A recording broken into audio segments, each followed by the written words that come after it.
Hello, who's here? Rhapsody Manx. Well, good to see you back again. Haven't seen you in a while.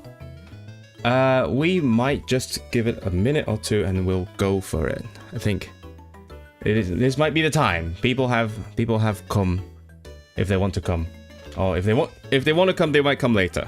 We never know. People, say hi if you're in a chat, because that's what the screen says. It says say hi. Why are you not saying hi?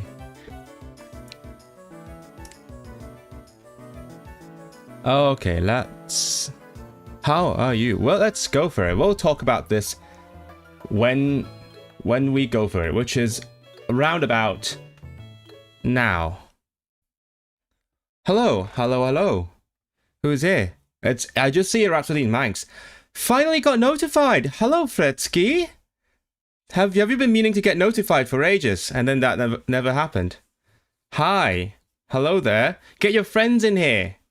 I know it's just me at the moment. It looks like I'm a bit like alone, but don't worry. I will deliver what I promised. Okay, I'm not lying to you. I have a guest.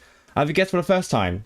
I mean, I guess not, but I have an online guest for the first time, which is something new. I had to set up something. Hello, CLS. I feel like I know what your name's about. Yes, and welcome to Doctor in Lingo. I think we can say I've already posted about it. So newly minted. Dr. Rhapsody in Lingo, I think. I'm actually not 100% sure if I can say that yet. It's the rules are a little bit fuzzy. I tried to look for the official guidance, like when can I actually call myself a doctor? Because I actually do have to make corrections and I'll have to wait for my graduation. So that's going to take a couple more months. But I have passed my examination. So some people say that I can say that now. Hopefully. Vote for Melody in Link. No way. I never thought of that. That's mad. How to change Cantonese accent to British accent in a practical way. I guess we will have some opportunity to talk about that in due course. But if you know what, if we get more people in here, if more people want to ask about it, we might talk about it. Who knows?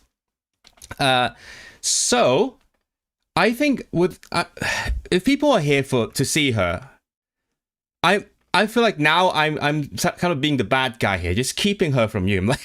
I'm hiding her somewhere in the stream. Do you guys just want to talk to Melody then? We'll talk about who she is in a little bit, but she is kind of a big deal right now, I think. As the stream title implies, she is looking to become some sort of leader or president, and she will be representing a lot of people if she does indeed win. So we will talk more about that in a second. So is that what it? I've never seen that the title candidate, but like candidate means I haven't been examined, right? But I have been examined. It's very confused. Doctor candidate it is in some countries. I've never heard that. I've known some people in America who have been a candidate and then they didn't actually get examined and they just dropped out and they just call themselves candidates. So I don't know. But some people have told me that I am a doctor. Who knows? But okay, so let's welcome our guest, which is a weird thing to say on my stream. That's. Oh, she is smiling about it. I see her on my back end. Okay, let's bring up your best smiles and we'll bring her in. She needs to run for the Senedd. We'll talk about that in a little bit. Don't get ahead of ourselves, Rhapsody and Manx. Okay, we'll get there. Okay, here we go. Welcome, Melody. Hello, you're on live. How does it feel? It's not your first time on my channel, is it? Sorry, forgot to unmute you. Say that again. Hello. Everyone hear her all right? Oh, I thought I muted my phone. I did, right? Okay. Hello, welcome. Drum roll, please. She's already here, so there's no drum roll needed. How are you doing? Happy weekend? Exhausted already? We just started for like 1 minute. I've been editing my campaign videos all day. Oh, not a big fan of editing? No, I've been working on like 2 videos. One Uh-huh. more to go. What kinds of videos? Like short form on Instagram or? On Instagram mainly. Because I feel like rather than just making graphic talk about my manifesto, it would be more interactive if I make some reels videos talk about why I want to go for my position. Okay, we'll talk about that in a minute. You get to talk in this different format as well about the same stuff that you mentioned in your campaign videos. Did you get someone to help you with the editing? No, I do it on my own. Wow, no campaign manager then, no like social media marketing assistant. I do have a friend who helped me take some small clips, but I don't want to like bother any of my friends. Because like it's Ah, easier if I add this, it's on my way. you have your own style. Yeah. I can relate to that. Yeah, I had someone try like editing for me once, and then it was just like an experiment. I didn't actually hire anyone, but we tried that once, and then it got they got the job done, but it's just not the same. It doesn't feel like it's my video. Even though everything else was me. So I know what you mean. And the thing is, like, because I need to use some clips from my past experience, Mm-hmm. and I got 170,000 media content on my phone. Oh, like from what we've done earlier. I've seen some bits from your campaign videos. I think you had something from the Eisteddfod probably when Yeah, I took you there. I don't know who recorded for me. Is it you? Maybe. Of Well, course it was me. Okay, so anyway, let's do the formal introduction, okay? We haven't done that yet, so we need to do a formal introduction. So some of you in the channel, some of you in the chat on my channel will have seen Melody already, potentially a couple times, right? The vlog in Swansea, and then the stream in Cardiff. We sort of did the stream together already. So you might be familiar. I think last time you also touched on some of the stuff that we were about to talk about. But last time you were not allowed to actually talk about the campaign yet. It was all yeah. like very hush hush. Like I was in the know. I knew what was about to happen, but I couldn't talk about it. So we're like, oh wait, you're about to do something big, right? And also the connection was bad. Have you seen the clips from that stream? Not yet. I've been so busy last week. Oh yeah.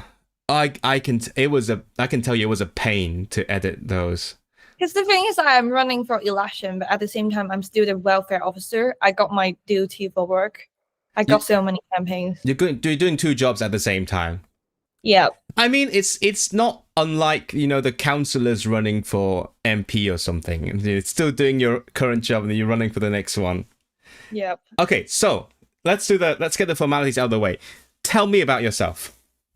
So, hi everyone, I'm Melody, and I'm the current welfare officer of Swansea University Student Union. And currently, I'm running for an election to be the next NUS Company President, which is the National Union of Students in Wales.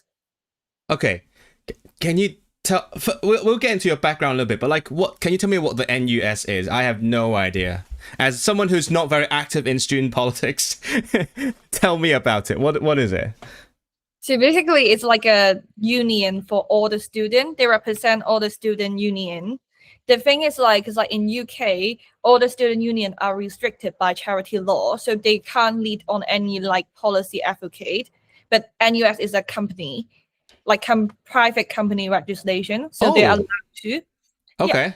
So if I'm elected, so I'm gonna have so many meetings with the higher education minister, with Senedd, with different government institution who make policy. Okay, wait. So talk about the charity thing. So you are currently working for a student union in one university, the Swansea University, Yep. and because it's a charity, there are some things you can't do. Yeah. So we can't support we if you're a student leading on political action, we're allowed to support them. Mm-hmm. You are just some political related campaigns idea come up with nowhere, you can't initiate it. Ah, okay. Is that something you want to do? Yeah, because I like, for example, I've been working on grants BNO student home fees for ages, and if I didn't get any like approval from student, I can't work, like I can't do anything with it. But the thing is like, because I submitted a motion to student forum ages ago, and it's approved by student, so the student union leader, they can lead on it, pushing for advocacy. They are allowed to send email or involve in any campaign. But the thing is like, if it's like more like a policy change base, you have to reach out NUS. They can lead any student action and you participate in it. Oh, so currently, if you want to get something done, you talk to the NUS people. Yeah. Ah, okay. Wait, so now that you mentioned the BNO thing, we can start with that because you and I, we are from Hong Kong. We know what BNO is, but can you explain it to people, to the 12 people currently in the chat who are very quiet right now? Everyone say something, please. Click some reacts. Okay, so explain it. It's such an information dump, to be honest. Go for it. So BNO stands for British National Overseas. So like currently I'm under BNO visa, but like according to Home Office, British National Overseas visa is a humanitarian visa. But the thing is like, while like African student, Ukrainian student, they can grant home fee status after living in UK for 3 years. But like BNO student, they have to wait until they get British citizenship. Really? Yeah. Wait, they can... You have to wait until you settled. But like African student... Wait, I know that part because I think I mentioned this on our stream in Cardiff.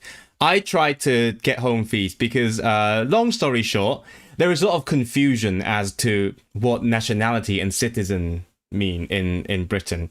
I am a BNO national. I'm a British national overseas. I'm not a British citizen yet. So quite a lot of times when British people say national, they mean citizen. But I'm like, hey, that is a bit unclear. Maybe I can use that ambiguity to argue like, oh, I am a national. You said nationals can get home fees. Can I get home fees and pay like a third of the tuition? It didn't go well.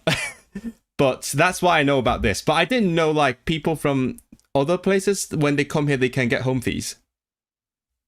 It's like, it's only for Ukraine student and okay. like humanitarian. On certain visas and okay, I see.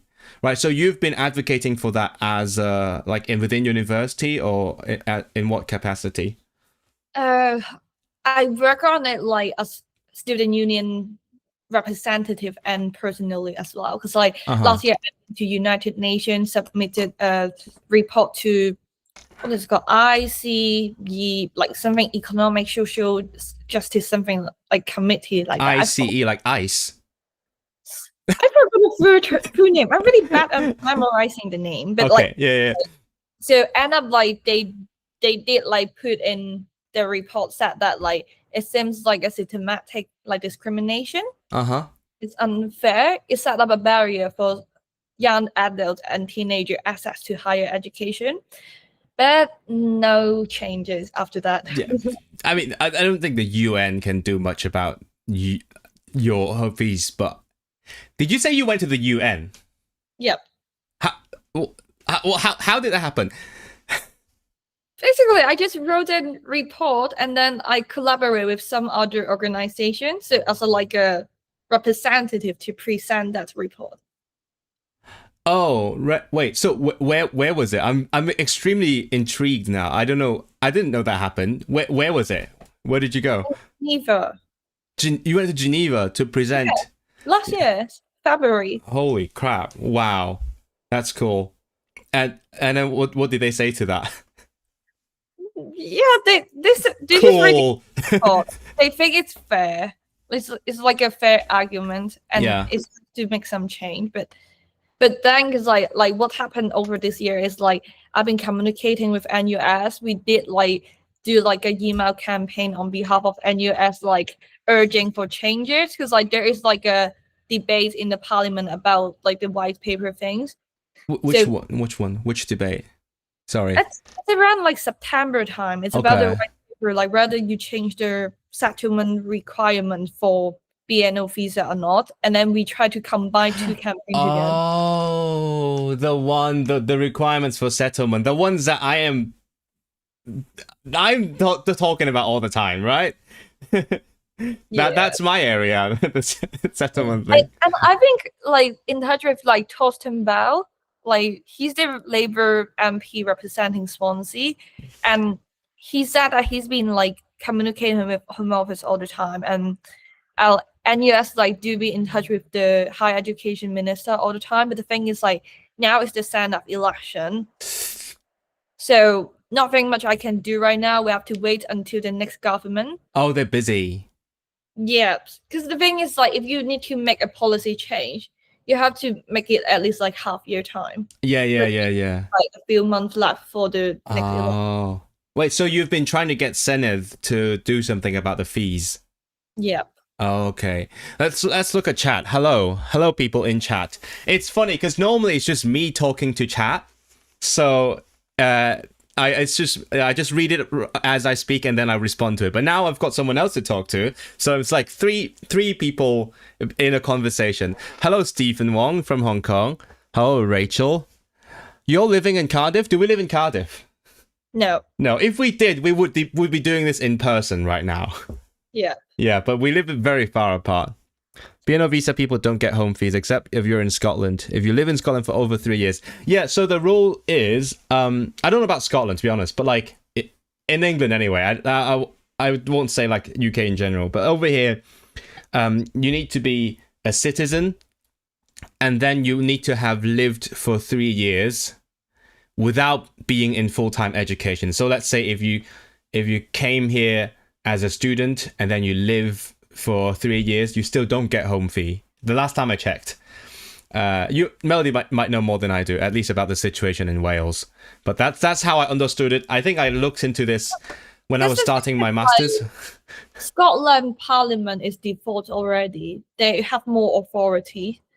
And then in Wales, we still attached it to UK government because like in Senedd, Senedd have the right to change any policy about higher education, but for BNO visa, it's more involved with the immigration law. Oh, I see. Okay. So it's more complicated to make a move, but like I don't see why Welsh government can't make change. So like ideally, we set up like a requirement that like all students who live in Wales with BNO visa over 3 years, they can have home fees. Ideally. Okay. But, yeah.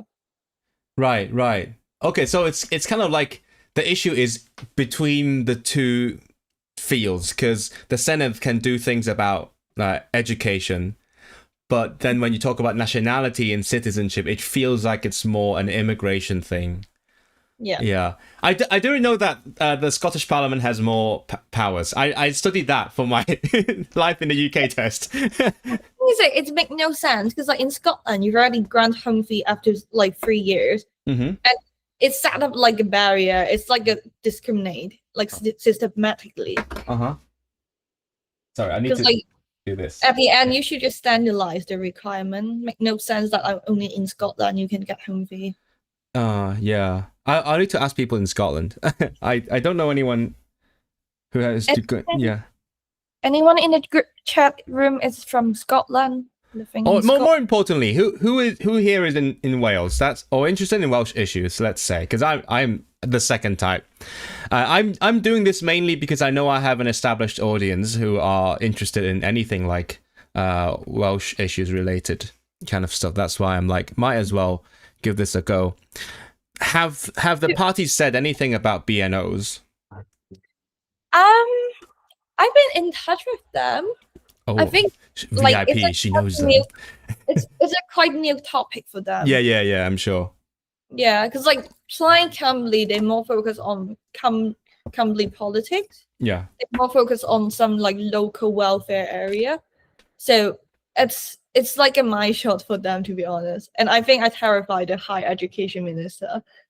Because like whenever people try to speak about BNO visa, she's like, "Oh, is that Melody?" And like, "Yes, it is." Oh my God, people are scared of her. She's a big name now. Someone just hears BNO visa, they know who is behind it. She who must not be named. Yeah. I remember Reform getting asked about BNO one time. This is not like in the context of the Senedd, but just in general. That was when they said something about indefinite leave to remain, aka settlement, and Farage was like, none of them will get it. Someone asked about Ukrainians, Hong Kongers, they're like, none of them will get it. And then the next day he got scared and regretted. And so he went on some radio show and then like U-turned right away. But it was kind of dramatic, yeah. So that just got stuck in my mind. None of them will get it. But to be honest, if you imagine Reform win the next Senate election, which is possible, and you become the president, it will be a fun 2 year. Yeah. Oh, yeah. By the way, if she does win, she'll be there for 2 years, which surprised me. I always thought, student politics is a 1 year thing, but no, the president, that's 2 years. That's kind of cool. Yeah. I mean, like for student union, it's 1 year. Yeah.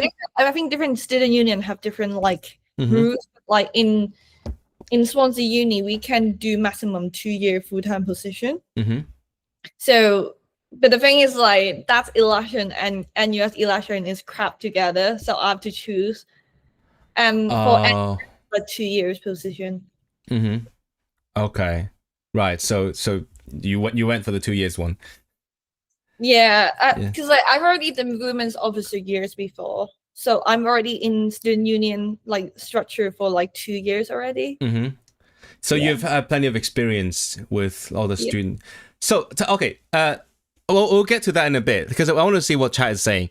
PC haven't said much about BNO visa. Yeah, it's more like a national UK thing, isn't it? You're the only one in Cardiff. Why did you not come and meet us when we were in Cardiff? We did a whole in real live stream together in January, Stephen. You should have come to say hi and have a pint with us. Even though I would not have had a third mic for you. So there may be no one to run against Plaid.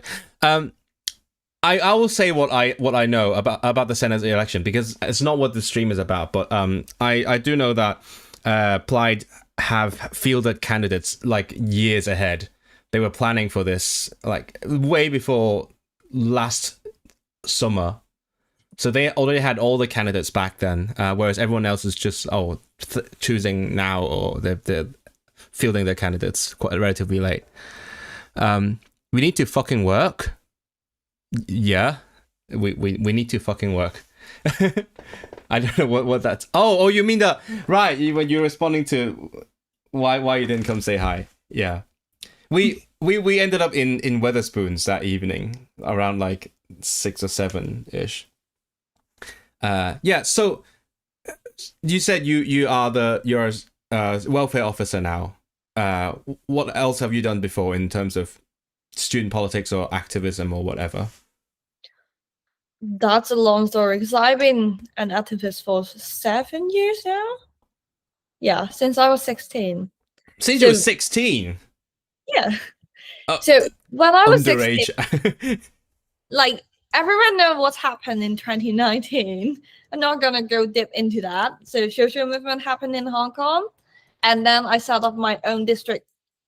Actually, maybe earlier, because like when I was like 13, 14, I started realize I'm pansexual, but I don't have the concept of pansexual. We only have like bisexual, lesbian, and gay at the time. So like I wrote some article and then tried to submit it to a magazine, more like inside the secondary school thing and writing things. And then when I was 16, the social movement happened. So I became an activist, and then I set up my own district magazine, talk about the district issues, like local issues. And then I became like a district councillor assistant when I was 17. And since then, I never stopped. You know, you couldn't stop. It felt too good to do stuff. It's not good. It's just like I don't want to. I don't want to give up. Yeah, I feel like equality it's a very important topic for me. Is that your main concern then? Is that like what you're most interested about? Equality? Yeah. I think like because I grew up as a woman. I grew up in a single parent family, and then I'm also like now I'm even a minority in this country. In So multiple ways. yeah, Yeah. I'm so left wing icon now. Female, pansexual, minority, an Asian girl, and young adult, and migrant. Some of them are overlapping, okay, but yeah, you have all the labels, all the tokens, all sorted out. Yeah. Oh my god! If you do get to become president, people will be scared of you. Like, oh my god, you have all the tokens in one, My political CV. and the CV to boot. Yeah. Oh my god, yeah. So that's why you were mostly interested in these things. So you started with sexuality advocacy, and then you went to. Did you say you started a magazine? Yeah, I make my own district magazine. I can't even write a newsletter. Oh my god. I mean, I try to look back on the article I wrote when I was 16. They're horrible. I don't know where do I get the confidence. At least you have the self-awareness now. Yeah, I'm like, what the hell are these? What am I writing? I mean, it's okay. I wrote my PhD thesis 6 months ago, and now I feel the same way about it. What did I write? What is this shit? So I can't imagine looking at something. I don't know how many years ago. Is your age a mystery? My age? Yeah, is it a mystery? I'm 23 years old right now. 24 this year. Turning 24. Yeah. Baby. But you have, despite that, you have got all the political CV behind it because you started before. I started very young. Yeah. Yeah. It's crazy. Stephen Wong says I met Melody before, but she wouldn't know me anyway. Oh, you're too important to know him. Did we? Where did you met me? Who? To be fair, I've been to Cardiff like every month. Like last month, I've been to Cardiff like every week. Really? I mean, you went to Cardiff with me for once, and then what else did you do in Cardiff? That's a great question. Did you like go to events, Hong Konger events, or that kind of stuff? Yeah, like New Year. Oh yeah. Chat, and then there's like a survey launch about BNO. Mm-hmm. Yeah, like we're by the Welsh strategy group. I'm really bad at memorizing name. They invite me as like a student representative to present. Oh yeah. Yeah. I've seen you do some presentations. I know you do lots of them, but I've seen you do one. Did I? I don't know. You don't even remember now. I can't count. It's like last year I tried to count like how many campaigns and advocate work I've done. Uh-huh. And end up it's over 55 campaigns. What? Okay, what do you mean by one campaign? Like, is this one campaign, like the president thing? Is that one campaign, or is it like one event? So I try to make like an Excel document and everything. Oh, that's so mean. Like, sometimes it's just campaign. So like last Friday, I have like an International Women's Day campaign. It's like a knitting session. That's also one of the campaign. And some campaign might be online. So like BNO, we did have like an email campaign online urging people writing email to the local MP. And then sometimes I just been to conference. I've been to like launching event. And sometimes I'm organized like rally, march. Yeah. And also like some like Lunar New Year market, those kind of activities. There are also campaigns like. Right. So that's 55 in a year. That's more than one a week. Yeah, that's why I'm exhausted. I'm famous, am I? Yeah, Melody is kind of famous. Zero is more famous. We have very different audience bases. I don't know. Are you famous? Like, I just know you as who you are because do you want to talk about how we met? I think you mentioned it last time, but then because of the bad connection, it got cut out, so people didn't actually hear it. Hello, Orange Barnacle. Okay, welcome. So basically, how I met Israel is like, there's one period, sometimes I'm too exhausted, so I would write something on my thread, and then Threads, yeah. It's popular among Hong Kongers. I think reasonably popular among people here, but slightly less so. Yeah, and then like I wrote a like short thread about like if I can't make Hong Kong, why can't I make Wales independent? Because like all the nation, all the people should be relieved, should have the right to gain their identity. And then Basically, you were yelling at the sky. You were like so stressed, you just want to yell something. yeah, Like everyone independent. and then like people that comment below said like, oh, for the first glance, they're thinking like, why should that girl stay in Welsh hospital for over 3 years? What's going on? Oh yeah, because you said you've been in Wales for 3 years. Yes. But I think I've explained this on stream before. To Hong Kongers, when you say Wales, the first thing they think is the Prince of Wales Hospital next to where I grew up. People don't really know Wales as a place. It's more just the hospital named after the guy who has a title named after the country. So everyone was like, what do you mean you've been in the Prince of Wales Hospital for 3 years? Yeah, and then like Oh I my think goodness. Samuel saw that, and he Yeah, made that's my friend. I think Yeah. someone comment about like finally we've seen some Hong Konger pro Welsh independent activists, and I just make a comment. Yeah, I need more company, and then Samuel saw that, he just had you in the comment. And I was like, what is this? What is this going? What are people talking about? I just got roped into that. Yep, Samuel's here. Someone said his name. Hello, Qwerty the Fish. Hello, Vatnir. That's Samuel, let's be honest. I've yet to find out what Melody wants to do. Hopefully nothing bad. We'll watch back the VOD. Oh, so you come back later. Okay, sure. Yeah. Sure. Are you trying to do something bad? Are you trying to, I don't know, ruin the country? Or what are you trying to do? I think all the final goal for activists is ruin the world. Because like they have to break all the reasonable rules. So in some way, it depends how you treat it. Is it a good thing or bad thing? What are you trying to do? Are you very, very mysterious? I feel like all the activists trying to make some policy change. Mm-hmm. For some people, they think it's a bad thing. Isn't it? Yeah, it's a perspective thing, right? So, for example, we've talked about equality. You're very much, you want to work towards more equality for different groups of people. Some people will say that's a bad thing. Yeah. So I guess you're not joining Reform then.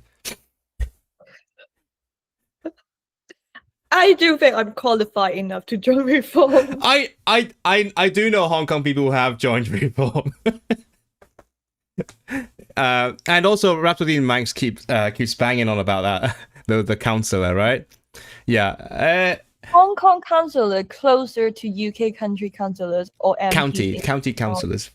Oh, sorry. I think I can explain more. This like in Hong Kong, there's only like legislative councillor and the district councillor. We only have like two sector. Is it called sector? Yeah.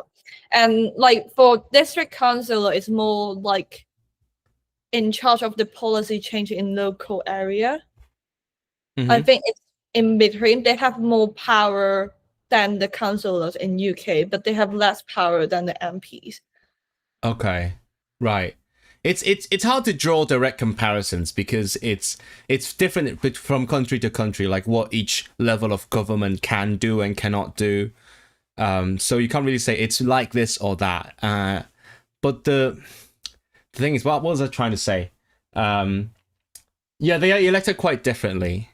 And also, when we say district councillors, right, in Hong Kong, you might look at the map and think that's tiny. But remember that with the density of Hong Kong, that's like more people than a county in parts of the UK. So it's kind of a lot of power as well. So yeah, I've been trying to stop my habit of ending like an utterance with so. Because when I did my PhD viva the other day, and then my supervisor was like, "Okay, Israel, say what you want to say, and then finish. Don't say so, and then not say anything else." Don't say that. Okay, yeah. That I have a bad habit. That's my habit of yapping on camera. How's your Welsh now, Melody? Of Nadroy. She got that one. Terrible. The thing is, she's been trying to learn, but also she has 55 campaigns to work on a year. Have you been going to your classes? I tried, but sometimes it's overlap with my work, my campaign. Yeah, it's like, well, the scheduling, right? Yeah. I mean, I've been to at least like 50 class, I think. Yeah. At least 50 within 3 years. Yeah. I only start my Welsh class last year. You what? Like- Sorry, you. I only start my Welsh class. You started last year. Yeah. You went to 50. I mean, that's 1 full year, right? That's 1.5. could be worse. Oh yeah, right. Okay, right. So because the thing is, like, my previous like Welsh class is in person, but it's still far away from the city center. It's really difficult. I tried to take public transport to there, but the bus is not showing up, and then end up I have to rely on my classmate because like she drive. But whenever she can't attend the class, I can't attend either. Oh, I can hear, I can see the comments saying already, why won't you learn to drive? I've had those comments for like half a year. I kept seeing them every single day. Why this idiot can learn Welsh but cannot learn to drive? So you might get that soon. Learn driving costs money. I don't mind if you donate to Isaro so he can sponsor I can fund your driving lessons. Mate, Cosy lives, you know, the cost of living crisis. Oh, we can talk about that, actually. Equality is good. Good. Quality of the fish, thank you. So you will support her campaign then. At least that's a good start. Better than your Welsh. Everyone, we can work on this together. If you must say something, just nod and say yeah. Yeah. Like this. I mean, I did calculate that. So to get a driving license, get a car, paying for road taxes, and paying all the expenses is expensive than I taking Uber every day. Oh yeah, that's what my parents said as well. Because I was a driver for a year when I was in Birmingham, and then I crashed my car. Yay! It wasn't my fault. It was the speeding taxi driver. But anyway, and then, so I was considering getting a new car, and then my parents were like, okay, if you do the maths, you add up everything, plus the fact that you have claimed insurance, you could take an Uber every single day and still pay less than a car.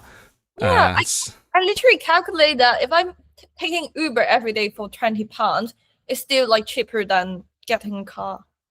Yeah, I think it gets better after you're 25 or something. Yeah. And you have to imagine, because like if I get a job and then I have to go on work trip all the time, and my kind of career is more like I need to interact with people, socializing. You need to go around. I need to drive for like 5 hours and then socialize. I died.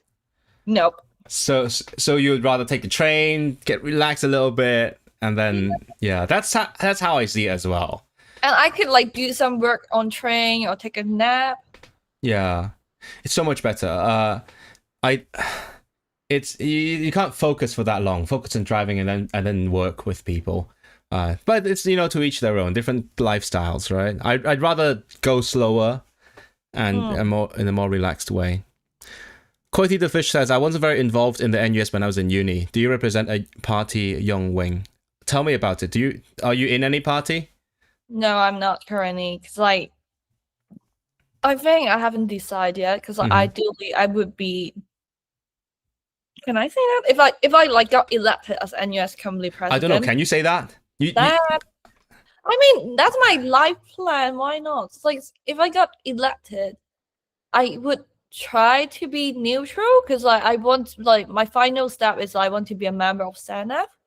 But so after really deep thoughts about like which party is more closer to my core value, I don't want to make like rushed decision just because I think that party have a bigger chance to win the place. I still want to like learn more about Welsh politics and understand different party, what are their core value, what their policy be like. But like I have to be a British citizen to be a member of Senedd, so give it some time. Yeah. I think I'm in a kind of a similar situation. Like, obviously, I'm not as politically active as you are, but I am also thinking about joining a party. And then people have been trying to get me to join one of them. And then I'm like, I don't know quite yet. Like, I have helped out with, for example, the Green campaign last month, but not because I'm a member, but because I feel like that was the best for my area. But haven't actually committed to anything for the long term. So I'll talk about the price of learning to drive, right? Is NUS affiliated with any actual parties? I don't think so, because we have to try to be neutral. Mm-hmm. At the end, we work close with the government. Mm-hmm. You can't just for example, NUS company. I'm just an example, just an assumption. It's like maybe NUS close with Plaid Cymru, but it's Labour government. Like ideally, it's not very good for student anyway. Mm-hmm. Yeah. Yeah. Sorry, I'm reading the chat. This is weird. I'm not used to this because again, as I said, normally I talk and then I read the chat, but now I have to listen and read the chat at the same time. This is a lot. You recommend driving around the country for a holiday? Yeah. I mean, you could rent a car or something. Maybe you should join a party. I would rather to know a friend who know how to drive, because the thing is, get a chauffeur. You mean? Even though if I know how to drive, there's no way for me to drive on my own, because it's very dangerous for girls in UK. Mm-hmm. You know what? Let's talk about that. Now that you mentioned dangers for girls in UK, it is International Women's Day, and I have looked at what you've had to say in your manifesto.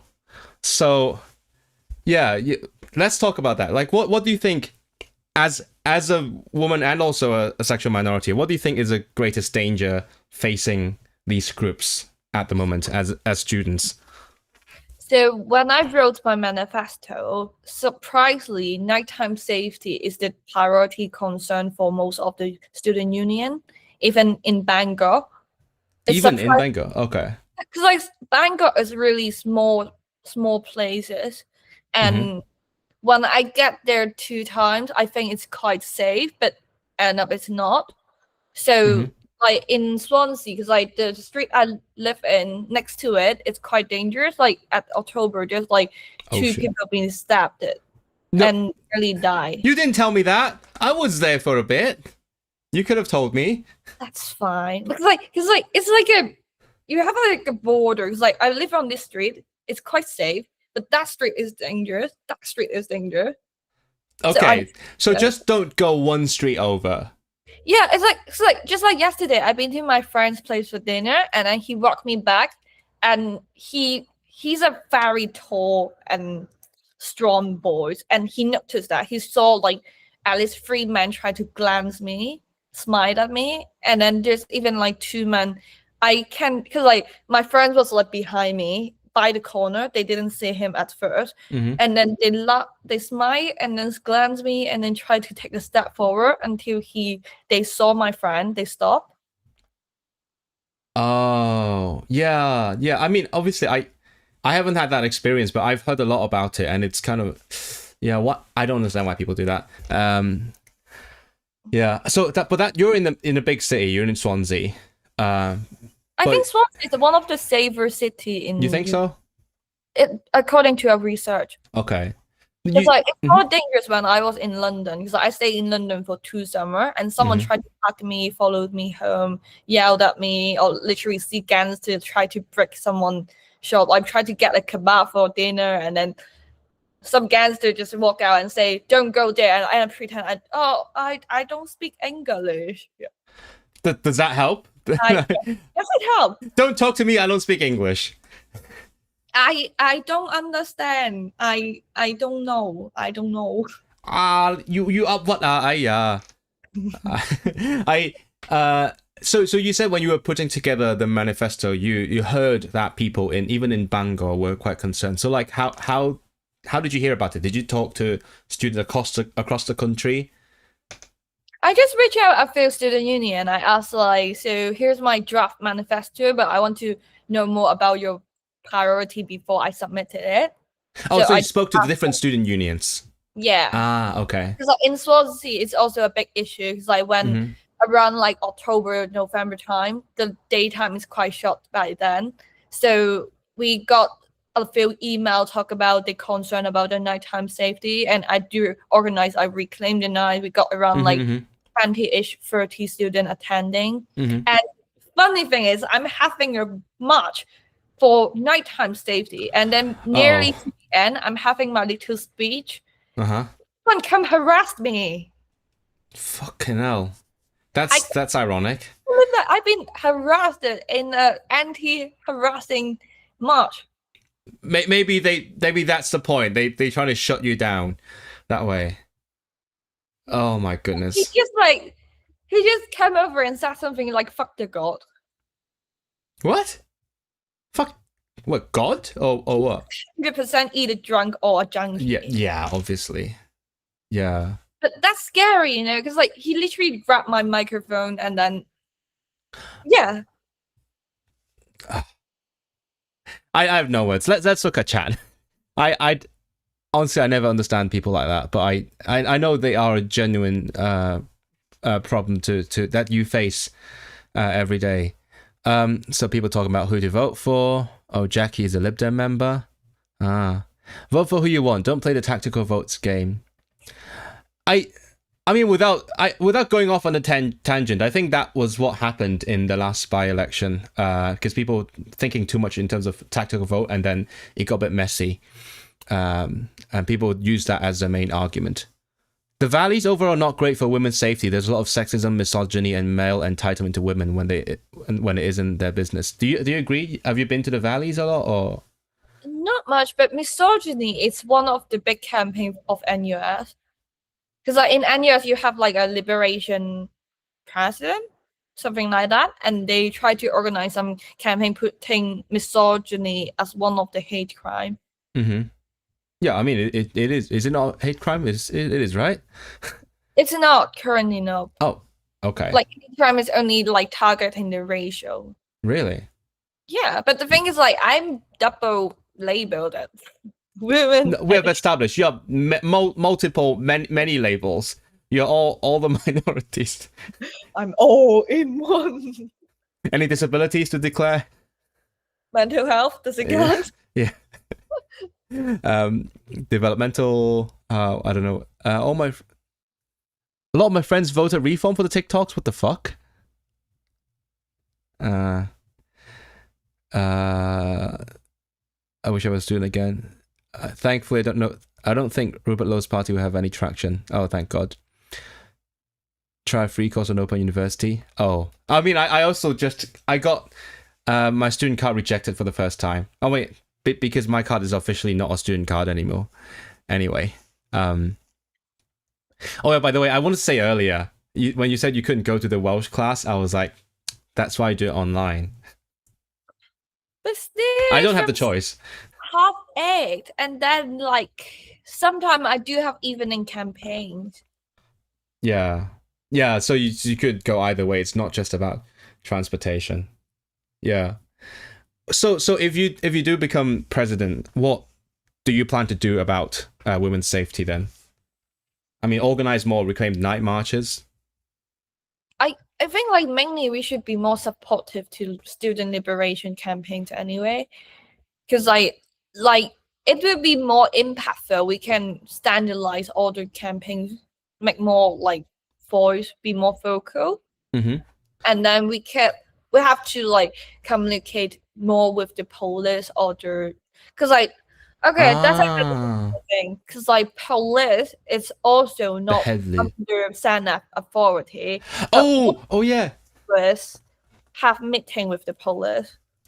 It's like I'm in a track right now because I'm working on so many women's safety in my current position as well. The thing is, like, for hate crime related, if you report to the university, they have to report to the police, unless the police prove it, so the university can do something. Okay. But the thing is, like, most of the time, it's really hard to prove that. Yeah. This we're looking forward that if we can urge more students to report those incident. But the thing is, like, most of the time, nothing come back, so students don't want to go report it. But we need the amount of people like reporting it so that the police can actually work on something. So it's like a non-stop cycle. So the question is whether they do anything about it. At the same time, it's like victim support. How do you support the women who, because like it's quite traumatized, like of course, for women. So how do we set up like a protective network, and how do we set up a like better network, like supporting network for women? So I have heard from I'm just repeating what I hear about the current political situation, but the police is not devolved, right? The police is under Westminster, and it's not under the Senedd. So if, again, a lot of ifs, right? If you became the president and if Plaid won in May, they would potentially ask to devolve the police, and which would make things easier. Is that what you're saying? For more, so you can work with them more directly. Yeah, because like how do you manage the investigation prosecution progress? It's affected because like I'm not sure how many of you have go through the reporting process. So basically, you will have to, even though you ring 999, they will tell you to submit an online reporting form, and then they will send you a victim support letter, and then they will only speak to you like maybe 2 or 3 days later, go to the place you live in and speak to you, ask about the incident. Okay, wait, so you call them, let's say you have been harassed. Yeah. You call them, and then they're like, go to our website, fill out this form. Yeah. They give you a letter. What is the letter about? If you have any emergency, ring 999. Wait, but that's what you did. Okay, and then you hope they do something about it afterwards. Oh. I mean, there's some like helpline or something, but like there should be more instruction on like which external organization is the right place to reach out for mental support. So if you were president, how would you help with that situation? Like help people form these support networks, point them in the right direction? I was in a conversation with one of the candidates. I can't say who, but like it's running for the Liberation one. And we do have like a little like discussion about should we set up like a external organization, so we can set up some guardian online in case students have some like sexism or racism experience within the university. They can reach out NUS. NUS can be the one who provide guardians, and then we can like gather some like victim supporting information online, be like a comfortable space for students. So basically a lot of like encouraging them, helping them get through it. Because the thing is, like, there's nothing we can do. Yeah, no, you can't investigate, right? But all you can do is support them. All we can work on, it's like with the limit, it's victim support. For me, that's really important. It's affecting student mental health. It's affect their ability on focus on academic. And I do think like we should have like a standardized procedures for all the university to follow how to handling those cases. But is that like, within the powers of the NUS? Yeah, you can advocate for it. Oh, advocacy work. Okay. Yeah, I think we should advocate for it. It's like all the universities should have like a standardized rules to handling those cases. Because like even one university, they might have different rules in other like different faculty on how those cases. So NUS being like the representative of different universities, that helps the universities or different student unions, that helps them connect and coordinate the support procedure. Yeah, it's more about like how to bring awareness as like by supporting student campaign, and how we advocate for some guardians or whatever to protect ladies and or any kind of people who suffer with nighttime safety, because like it can be LGBTQ community, it can be like a minority, racial minority. yeah. And then the third side is like, how do you support the victims? Lorena, hello, Lorena. Yes, with many I know, people don't want to report as a result of police downplaying incidents and no support, also being isolated and shunned after reporting from not being believed. That is the worst. Like, that's like what's the term for that? 二次傷害, right? Further harm after the actual incident. So I guess the best thing you could do as a student leader is to try to discourage the further harm after the incident and support them to speak out. Is GLAD right or left wing? Huh? Do you know the party GLAD? GLAD? Which one? GLAD. They're right wing. Right wing. I can't R anymore. Yeah. I've met them. That was fun. I met them when I was in Llanelli.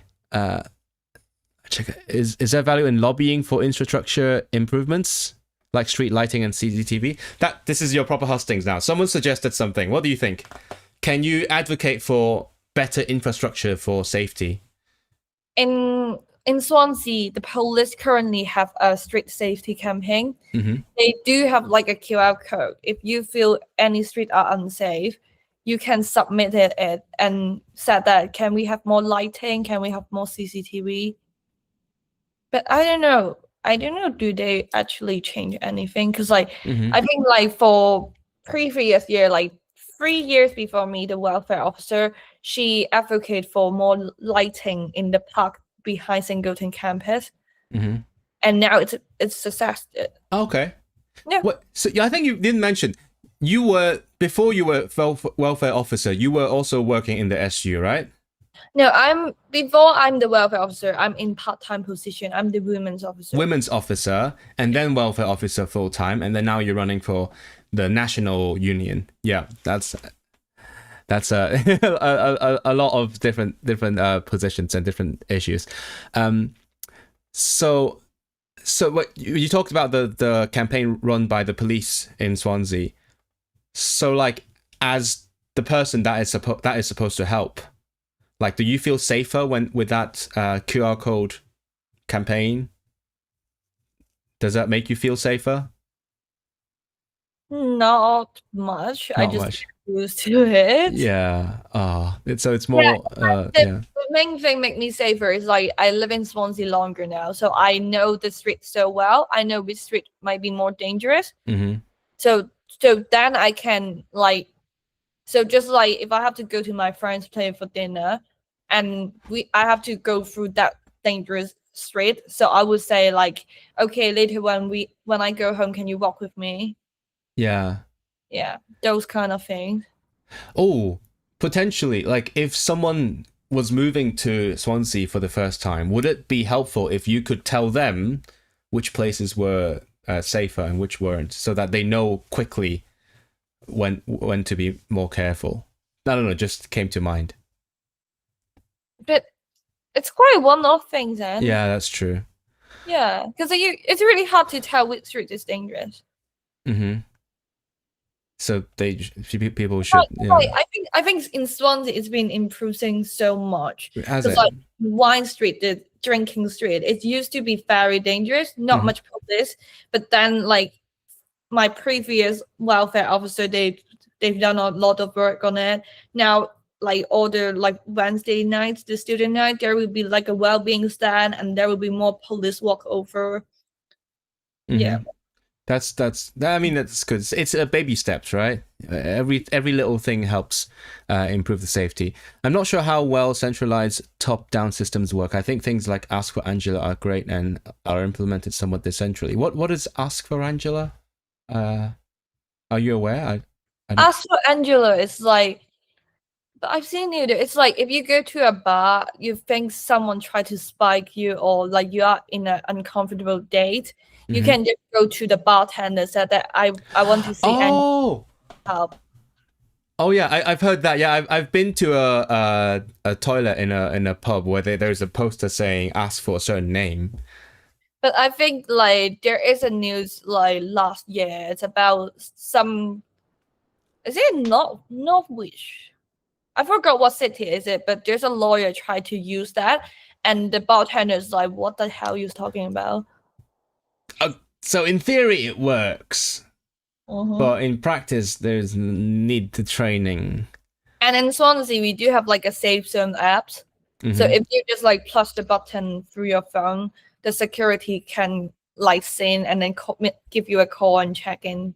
Yeah, and know where you are at least. That's good. It reminds me of the thing that the public transportation authority here in Manchester is doing, because on every bus now, I don't take the buses as much anymore, but on the buses there's a number, and then you could like use the app and then just ask for like police, tell them the number of the bus, and then they will do something about it. Supposedly, like if you see someone doing something bad, you can just use the app and talk to police directly. Quaddy says, I've heard of networks in the queer community where people keep each other safe by letting others know of creeps to avoid. I guess if it's like the same creeps again and again, that would be really helpful, right? In one specific area. But it's really hard to tell. Is it one or a few? Yeah. And it's like yeah. Because when people go drunk, they still impolite. And then I think there's still a norm that people try to label the lady who appear on the street after like 9 p.m. They are bad. They deserve it. That's a whole cultural thing, though. That's not something you can change in one day, which is really annoying. It's victim blaming, right? I've often been on the phone with friends after the shifts, or they activate WhatsApp trackers to make sure people are okay. Yeah. I guess there is I mean, the problem is there, and then people are using their own solutions to help prevent the incidents, and then there are certain things that you could potentially do as like the national student body to help people, I guess, find the ways to protect themselves and also help to support victims after anything has happened. If some people say there's a street is dangerous, that's a compelling case to improve the infrastructure. Yeah. Being on the phone seems to help with it. Yeah, I've had different friends, female friends who've called me. Doesn't help. Really? Sometimes.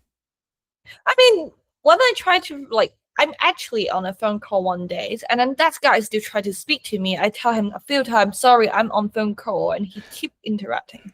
Okay. So it would work if people were like more respectful of other people's personal spaces, but then they wouldn't be harassing you anyway. So yeah.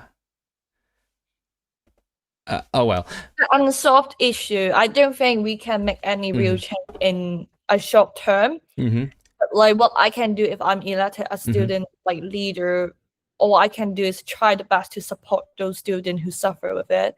Try the best to make some small, tiny step to change it. Because I can't make any promise that I would change anything within 2 years. But what I promise will do is like make small steps. It would be good if universities could provide free public transport after dark. I feel like I've seen policies like that. I've seen it, right? I think NUS currently submitted a manifesto to the next Senedd government.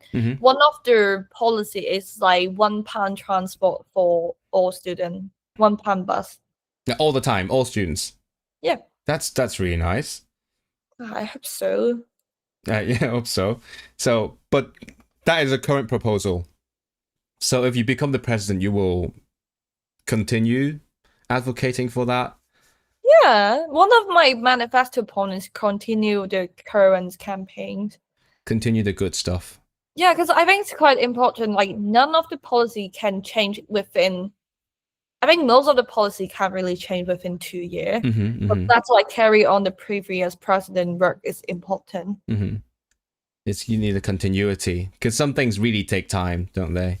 And then most of the policy change will be never enough. It has to base on the real situation and adjusting the advocate plan. Yeah. Okay, so as a national student body, there is certain things that you can do within like the universities, but then as you said, the interesting thing is you can interact directly with the government and advocate or demand certain changes from the government. So if you become the president, which is when would that start? If you get elected, when would you be president? July. Okay, in July, if you are president, what's the first thing you would talk to the government about? What's the first thing? Yeah. You mean first priority? Yeah, what was your priority when you interact with the government? Cost of living for sure. Mm-hmm. Because so for example, we just talk about nighttime safety. Mm-hmm. If student doesn't have the cost of living issue, ideally they could just like call Uber, they could like take bus. Those public transport will be more safe. In case something happen, you could always reach out the driver. You don't have to really walking on the street alone. Mm-hmm. And cost of living also leading to mental health issues. So far, I think a lot of students are struggle with like socializing with others because of the cost of living. They can't afford like social events. Can confirm. Can't even get drunk. Even you buying alcohol, it costs money. Oh my goodness. Yeah, I just want to forget my sorrows, and then bam, £7 a pint here up in Manchester. Yeah, I'm joking. It's not the only solution to your problems. Yeah. So like how we can support students on cost of living. So if they are well supported, they can be more socialized. It's improving their mental health state, and then it's relieve their like stress, so they could more concentrate on academic, and even like the safety issue can be ensured. Mm-hmm. Jackie says student debt interest rate, please. Well, That's like a UK thing, isn't it? yeah. I'm not sure like when I get elected, do I still need to work on that? Because I think the current NUS company president is working on it. Mm-hmm. Well, I mean, if the current president is working on it, then it needs to be continued, right? Yeah, that's why I don't really know like what I should do on that topic. It have to be based on the current advocate progress. Mm-hmm. So I could only tell what my plan actually is until maybe May time or June time. See what the next government would do. Because Yeah, I feel like we should standardize the interest rate increase level. I think it's quite interesting that you're not running. Okay, the British word is standing. You are standing, running, I guess, at the same time as the Senedd election. So there is a lot of uncertainty of what you will be able to do or what you won't be able to do in a couple of months' time. Again, I have to say, like, I think currently what's happening is the May Senedd election. A lot of policy change, a lot of different advocates are stuck with that. They have to wait until the election finish, see who's gonna be the next government. Otherwise, for example, like before May time, someone said like the current government decide to standardize a rate, but then the next government maybe reform. They don't want it. They just make it more expensive. So nobody can go to uni or whatever. Wait, so, but then again, there's a new government, whichever that is. So maybe that means if there is some problems with, let's say, the previous president, NUS was trying to talk with the government, the Labour government, and they're stuck. But now there's a new one. Potentially, you can start over. It's like reboot your computer, right? Start over and then start something new. Yeah, that's why I said that I can't just do whatever I want to do. I have to base on the current work. So by that time, if I'm elected, I have to pick up the work they've done, dip into it. What is their narrative? What is their direction? And then see how I can adjust the plan. Mm-hmm. The good news is those affected by it are starting to take positions of power, so it's more common conversation for MPs now. Oh, right. Even more radical than that, ideally, to commodify education. That's a whole cultural shift there. So want to turn education into something that's not like a product, because now people are buying the certificates practically. They're there just so that they can get the degree and then I don't know, hopefully find a job. That's a whole cultural shift. Hong Kong student loan interest rate is below benchmark, really? I'm pretty sure Wales has the power to do its own thing with student loans, but chose not to. I don't know about this. Yeah, that's why I said I have to base on the next government. Yeah, they provide better grants. Well, that's also the thing, right? There is a lot of policies that are like Wales and England, or England and Wales. That's a whole thing. Like, so often, because in my time, like I'm more focused on the language stuff. So I just look into some policy and then it says England and Wales, England and Wales. It's like it's one country, and then Scotland is always its own thing. So so depends on each individual topic. Some things are in the hands of the Senedd, some are not, which is kind of it is what it is. We'll see what happens afterwards. Speaking of the language policies. Let's talk about language policies, because you're on Rhapsody in Lingo now. Oh, as Rhapsody in Manx says, Rhapsody in Lingo. Okay. You're the Lin, I'm the Go, apparently. I'll be Lin. Yeah, that's my new surname. I'm Go. I think what I can't say I've seen other campaigns in the NUS community, but like one interesting thing about your campaign, to me personally anyway, is that you have placed a big focus on the Welsh language. Yeah. Why? In Wales, why not? What? That's what I keep saying. That's what I say. That's my line. Why not? It's like if you're in Hong Kong, is there any reason not to focus on Cantonese? Well, there are some reasons. There's some reasons that I don't agree with. But yeah, I think that's it's like personally, I didn't grow up in Wales, but I have to respect this land. I have to respect this country, and language is the fundamental elements of a nation, nation. Nation. Yeah, that's why it's important to do that, because it's promoting Welsh language and culture is not just for Welsh people. It's also from newcomer.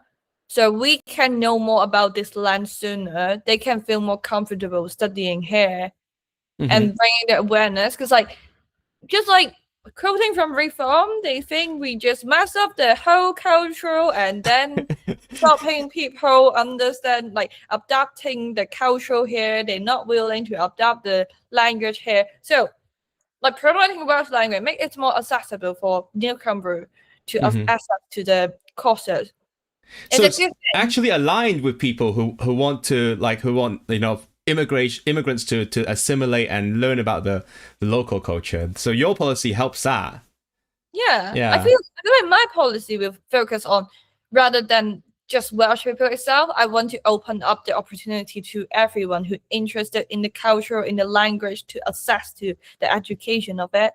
Yeah, so you are very supportive of Welsh language, which is one of the things that connected us in the first place, right? Now, I'm passionate about the Welsh language. I'm less closely connected to Welsh culture because I don't live there, but I'm interested in it. What was I going with this? So, what was I? So, what would be your policy? What do you want to do? Because you say. You imply that currently the policy is more focused on Welsh people learning Welsh. Is that what you're saying? Because I haven't studied in Wales, so tell me about it. What is the current policy? Because I think in GCSE and A level you have to take Welsh course, but not in the university, and it's not even an elective module.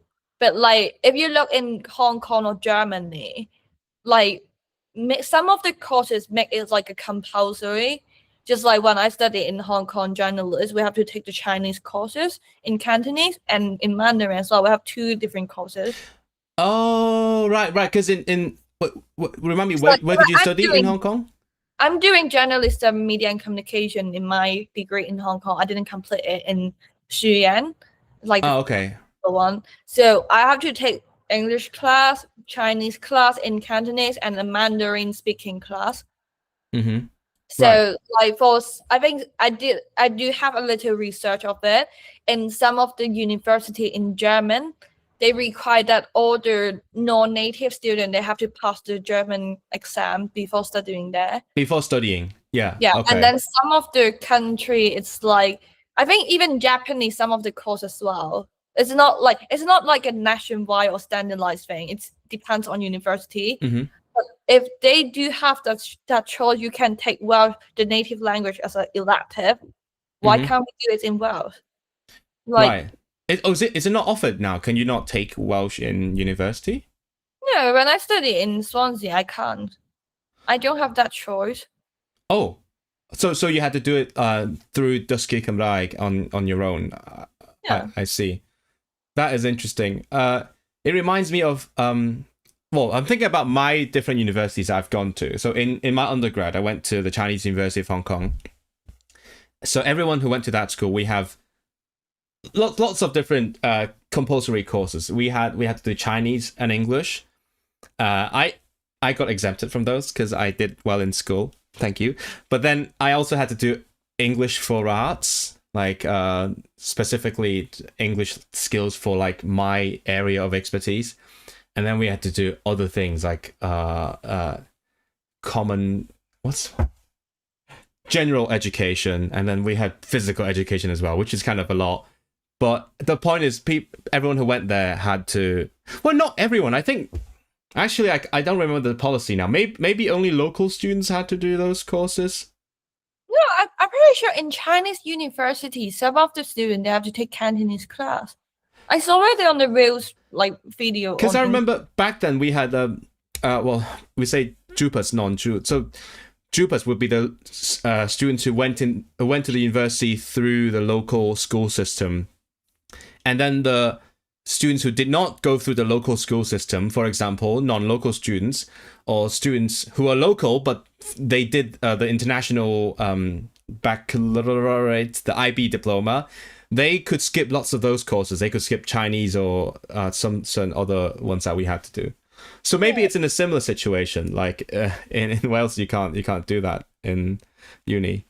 I mean, you do have to be like compulsory course. I understand that will be too much for people. Mm-hmm. But like at least make it like an elective. Mm-hmm. At so least make it available. Language related courses, they have to be compulsory. Mm-hmm. Because like in Swansea, we do have like modern language major. So why don't they just take a Welsh course just for one semester? Understand the basic Welsh, like Shemai, Diolch, those one. Mm-hmm. So make it more available. Yeah, basically. Yeah. I mean, in my current university, is it still current? If I finish my Viva? Sorry, I keep mentioning that because I'm so excited. But in my current university, there's a bunch of language courses that you could do if you wanted to. They're called LEAP, LEAP, and then you could do like French, German, something else. But then one of them was British Sign Language. So I guess it's more like, okay, so if you want to do some electives that are not part of your actual, we don't say major in this country, well, your course, your program. Yeah. You want to do some extra courses, modules. You can go for those. Those are out there. And then because they are available, I've actually run into lots of people, lots of undergrad students who have done some British Sign Language just because it is available. So people like build it and they will come, right? So if you make it easier, they will do it. I'll be very honest. When I choose to study in Swansea, I don't know Wales is a country at all. Oh, you did. England and United Kingdom is the same. Yeah. Like, for context. Okay. I'm sorry, guys. But then, like, when I can choose my module, there is a Welsh option. But I'm like, what the hell? That language is it? Is it French? So I just messaged my friend, and he's like, French. Oh, it's Welsh. It's a native language. It's useless. You can just ignore it. I'm like, well, native language but useless, really? Right? Mm-hmm. It's like Perhaps you could just let me know. There is like a native language option to studying my course. Wait, so did you have the option? Yeah, I do. You But did. like, but like, but like the thing is, I don't even know what the hell is it. So it's not like clearly the Yeah. information is not out there about I mean, it. like, I have to learn everything by my own, by doing research, by speaking to people around here. And the thing is, like, but like when I applied for university here, no one ever let me know Wales have their own culture, have their own language. It's so confused for me. Yeah. I'll add some context because I was about to say the reason we get often confused is because in Chinese languages, what we call the UK is 英国, which is like basically an abbreviation of England. The Ing country. We call it the Ing country.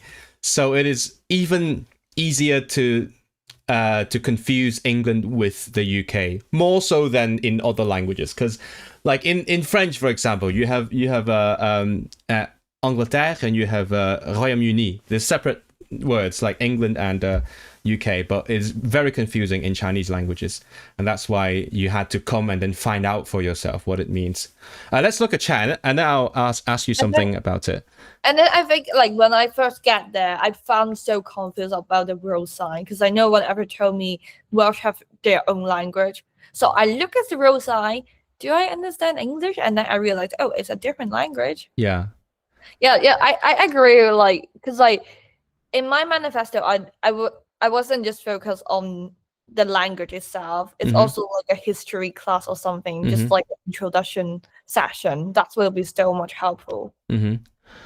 Lots of time. Yeah, free time issues. So people want to do it, but they don't have the time. I mean, Melody is an example. She wants to do it badly. She can't find the time because she's busy advocating for it. Yeah. I don't think there's any option for weekend class anyway. They have to be weekdays. Do they? Oh, yeah. It's kind of like you have to go to the bank on weekdays. Kind of like that. Income. I think the government now is already doing a lot to help with the income thing, because I mean the courses are dirt cheap. Like bloody hell, I pay £50 for a year. But I think time and income, free time and income, they're very much tied issues. I mean, I don't study like history in my secondary school, and then like United Kingdom used to be a country which possibly I would never travel to back in the time. So I wouldn't look into that. It's just like some Welsh people they still thought Hong Kong is part of Japan. Like the concept is the same. Yeah. I moved here. I mean, I'm very honest. Yeah. I like the honesty because you show people your journey, right? That took you here. Most people think England is the whole of UK. That I think that was partly the reason why we named the UK wrong in Chinese languages, because I mean England has always been dominant, obviously, and that's why when we named the UK, we were like, oh yeah, we should call it the country that is also England or something. So, and then that sort of stuck, and then it stayed, and people would get confused all the time. Like we have a word for UK 聯合王國, but we never use it. It's just it's a historical thing. So we're often educating people. Like even me, when I'm telling people I speak Welsh, I'm like, I have to explain what that is. Is it the full term is like 英吉列聯合王國? Yeah, fucking 大不列顛及北愛爾蘭聯合王國, right? Because it's a United Kingdom of Great Britain and Northern Ireland. England is not in the name at all. There's no England in the name UK. So there's no I in team. Sorry, just Melody, just to let you know, because we are on Google Meet right now. When I'm speaking, if you speak at the same time, you get muted. Sorry about that. It's a Google Meet thing. I'll see if I can change the setting. I don't think I can change anything about it. I think I have the same problem because sometimes I finish work at like half 5 or something, and my class starts at 6 to half 8, and I'm exhausted and I got no time for dinner. I mean, to a certain extent, I feel that as well. I'm doing evening classes on with Dysgu Cymraeg, and it's really hard to go to evening classes. It's so tiring. Weekend would be nicer. I didn't realize they have no weekend classes at all. Now, TIL is a big blind spot for Dysgu Cymraeg. They do Sadwrn siarad. Yeah, I couldn't do either. I would apply if there's a course on Saturday. Maybe that, but then again, you wouldn't be responsible for Dysgu Cymraeg. You could advocate for it, I guess. Should have signed instead. I do mind an evening online, but I'm rushing to get from work the things I need to do. Yeah, exactly. I do Welsh on Wednesday evenings, and I do BSL on Monday evenings. Like I don't have a full-time job, so it makes it easier. But also I do work in the daytime, so it is similar.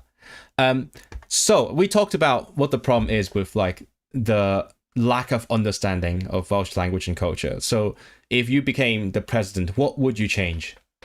Or what could you change about this? Advocate for fair access to Welsh courses. Elaborate? Just like we've been discussed for the whole 10 minutes, I think. Like, I do feel like we should have like an introduction course about Welsh history and language for all students. And I mean, it's a bit hard to do that, but at least like back plan elective, please. And also, like, I think like I would try think about how we can combine Welsh language in daily life. Just like what I have done so far is like I try to start my email and end my email in Welsh. That's what lots of people do, yeah. Yeah, but like, can we try to just like, at least like greet people in Welsh as well, like Shemai, Boreda. Try to like use those words. Those are very small, tiny steps. At the same time, because like currently university is facing a lot of like funding cuts, how we can ensure that Welsh language courses are not affected. Oh yeah, because there was a thing where Cardiff almost cut it, right? Yeah. Yeah, that was on my radar, because I for those who don't know, I'm a music academic. And I have done lots of stuff with the Cardiff University music department. So when I read the news, they were like, Cardiff University is considering cutting music and languages, including Welsh language. I was like, what the hell? Why are you cutting everything that I care about? What is wrong with you? Thankfully, I think they saved it. At least they saved the music department. I don't know about the languages. Do you know? They have cut so many funding currently, because like, I think in the department itself, they cutting staff member from maybe 5 to 3 in Swansea, I mean. And like now they have like a second round of staff cutting. Yay! And I spoke to my supervisor. They try to get the university, like the degree bachelor lecturer, to take over foundation courses as well. So they fired all the foundation degree staff and then let the bachelor's degree staff to take over it. To give them more workload, right? Yeah. Yeah. Oh, see, now that reminds me of the novel I read in Welsh about university like cutting teachers. Spoiler alert. It is almost literal. So I'm sure that it was inspired by real life experiences, because the author is also an academic in Wales. Let's see. Theo Wu, back in my day at CU, everyone had to pass Yu Jing for Cantonese, English, and Mandarin to graduate. I don't know what that is. 語言徵收. I suppose that's what it means. So like a intensive course, or is it more like just general foundation? 語言徵收, is it? Is that what it's called? I went to CU and I've never heard about that. Maybe different era. The president of an independent Wales. No, Stephen, you're late. So she's standing as the president of the national. You give me the full name. I don't know the full name. NUS. National Union of Student Assembly. Yeah. So that's what she's trying to become. And that's yeah. Cardiff are always thrashing to sack staff. Oh, it's fucking Cardiff, like the capital. Why are they being squeezed so much? That's a nationwide thing. It's all the universities doing it. Yeah. I guess like yeah, I mean me as an in the arts it's the same. Like countrywide, lots of arts is being cut. Are you even a real CHK alum? What the hell? When was that? When was that a thing? Never heard of that term. Help Newcastle keep our departments. Oof. Okay, so you told me several things that you would do. Can we like go deeper? Because obviously this is my area. I'm interested in language issues. So first of all, you said you would advocate for like introductory courses or something on like Welsh language and culture. Like how would that look like? What kind, like, is it, do you have to take this for one semester and learn about what is Wales? Is that what you're thinking about? Yeah, I think it's like either way. It's have to. I don't want to just make a decision by myself because like at the end I represent all students. That should be an agreement come up from the NUS conference, agreed by all the student union member. So I can't just say what I want it to be like. But ideally, I would have a few plan options. It's like the first one might be, as someone comment in the chat room, an introduction course for everyone who begin the degree at the first semester.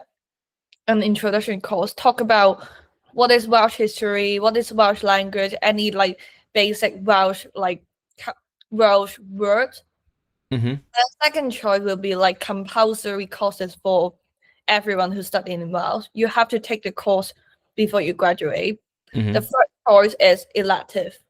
So the second one would be the strictest one, the most progressive or demanding one.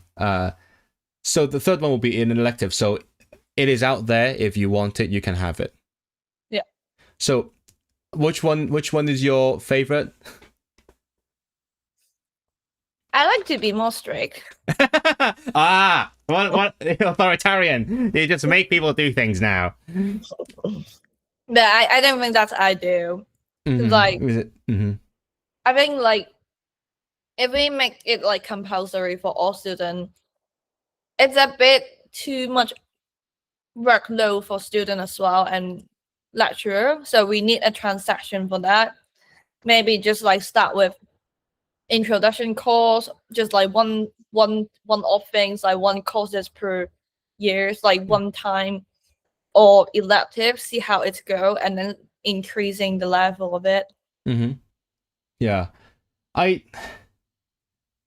think it is. I mean, no, a compulsory course would be a bit impractical, but also it's ambitious. I guess at some point down the line, like if this like 1 million Welsh speakers by 2050 thing goes well, which I don't know if it is, but if it goes well, potentially in the future that could be a thing, because I mean it is a native language, and I think you dream big, right? If you can't dream it, then it never will happen.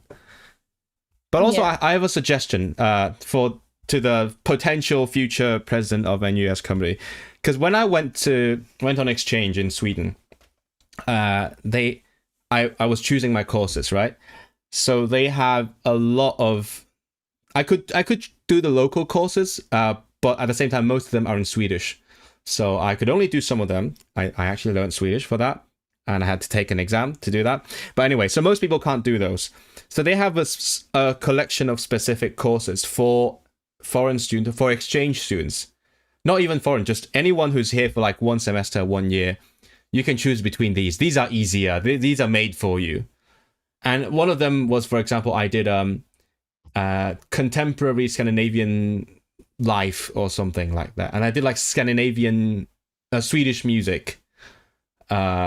So as an exchange student, I was encouraged to explore the local culture through these courses.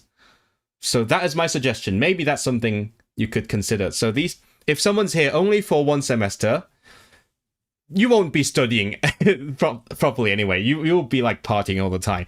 But try out this one. It teaches you about the country you're studying in. What do you think? Right.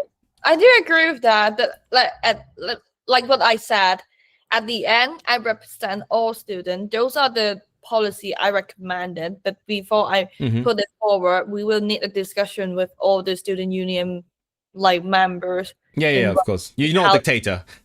Yeah. Let's see. I think that rubs up against the decommodification of education. People getting a lot of debt are promised good career prospects. Yeah, that there is the balancing act you will have to do. Because people are treating, you know, they go into education, they were like, just give me what I want. Just give me the basic training I need to be an accountant or something. Give me the certificate. That's all I want. So, but then there's a lot of people who are actually in there for like proper learning. They want to explore a certain area. So it's not all doom and gloom, I think. That it makes it a bit difficult for people who want to spend extra time on things that aren't their main course. I think, you know what, I think it's a fundamental culture thing. Like you said, it's a commodification of education, because as I said, back in Hong Kong, we had to do all those compulsory courses. And it's like, if you come to this uni, then you agree to do these. These are a part of your education. I think we can explain a little bit more how the syllabus in Hong Kong be like. Oh, yeah, sure. In Hong Kong, it's like, for example, I'm doing journalism, media, and communication. So I will have some compulsory course. And then in my compulsory course, I can choose an elective which is relevant to the major I'm studying. But at the same time, we have like general education. So for the general education, it's break into 4 different areas. So before you graduate, you have to finish the credit, at least like 1 courses per area. And those area can be like, what did I study? I think I studied like the logistic one. Logistics? Yes. This sounds like my degree. It's quite similar. Yeah, logistic. And then I do like a cultural course. And then we have like feng shui. Yeah. Did you learn the theory of feng shui, or is it? I didn't take that course. That course is so popular because like you have to get the like ticket to. So it's very intense. It's like you need to fight for it. Take the course. You have to fight for it. You have to like buy. For example, you have to start like rep. We call it like rep 4. So register for the courses. Time and then click see what is your ticket number.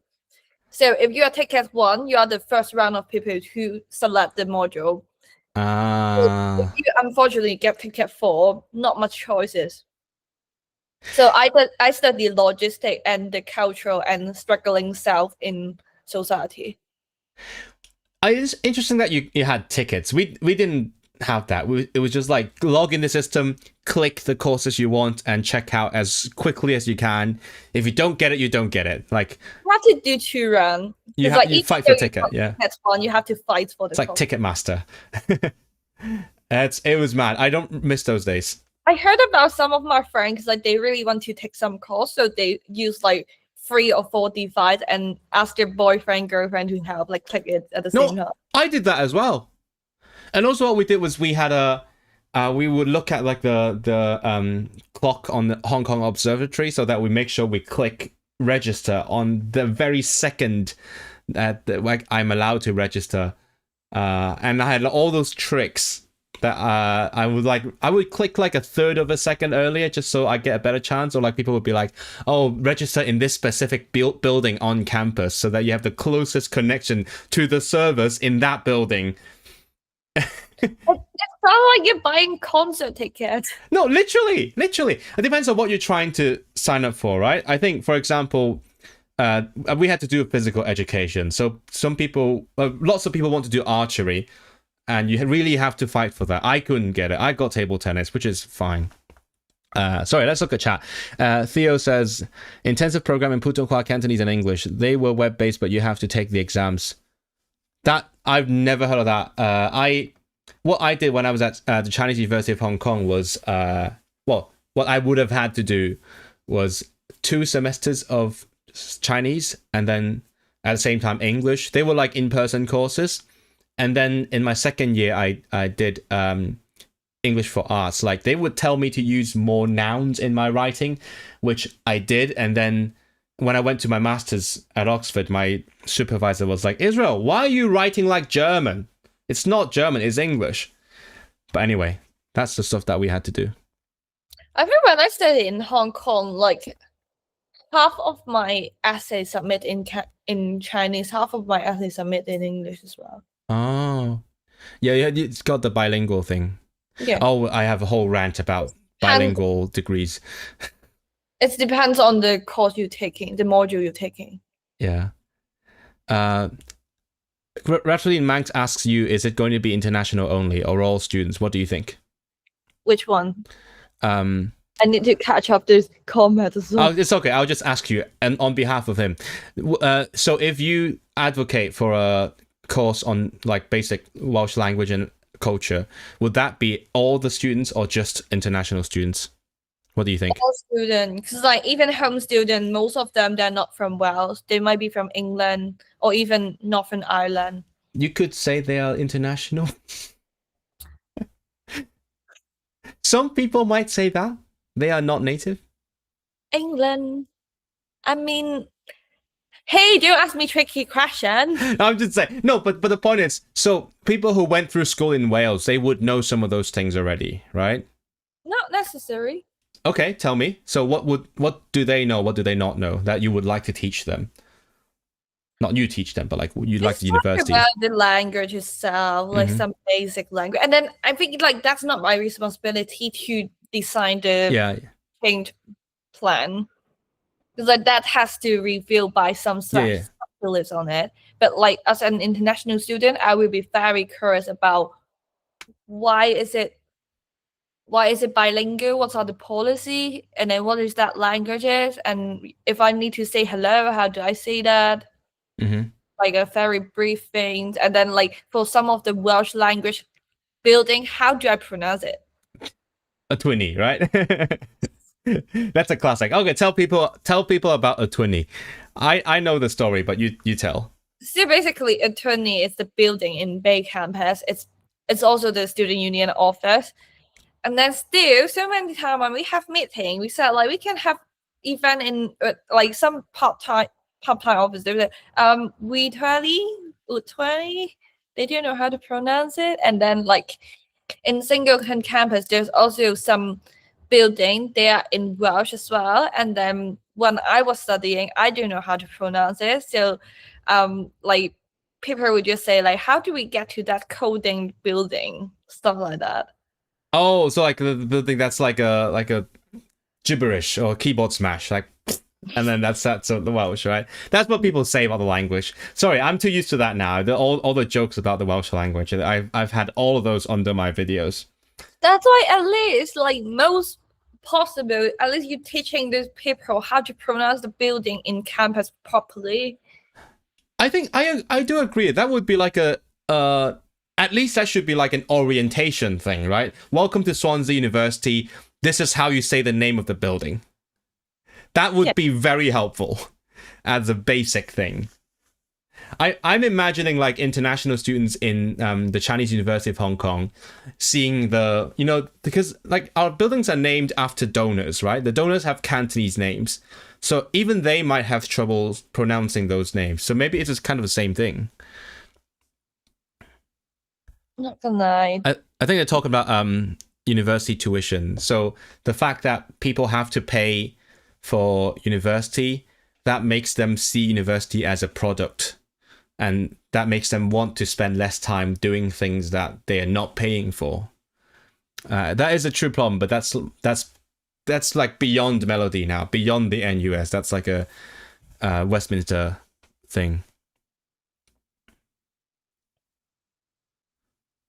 Okay, Quoty the Fish says, I think teaching the history and politics of the language is something I wish I was taught in school.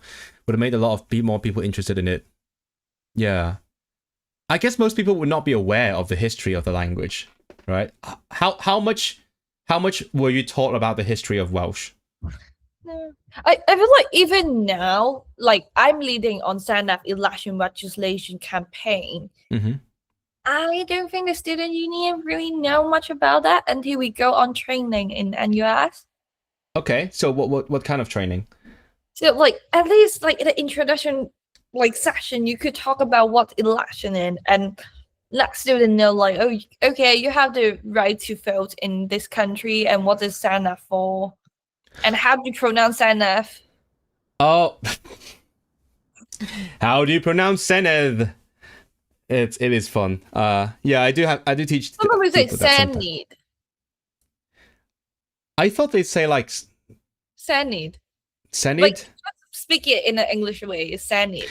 Okay, I'll make a poll. Okay, no, I'll just not a poll, but like, what's the worst way you've heard Senedd mispronounced?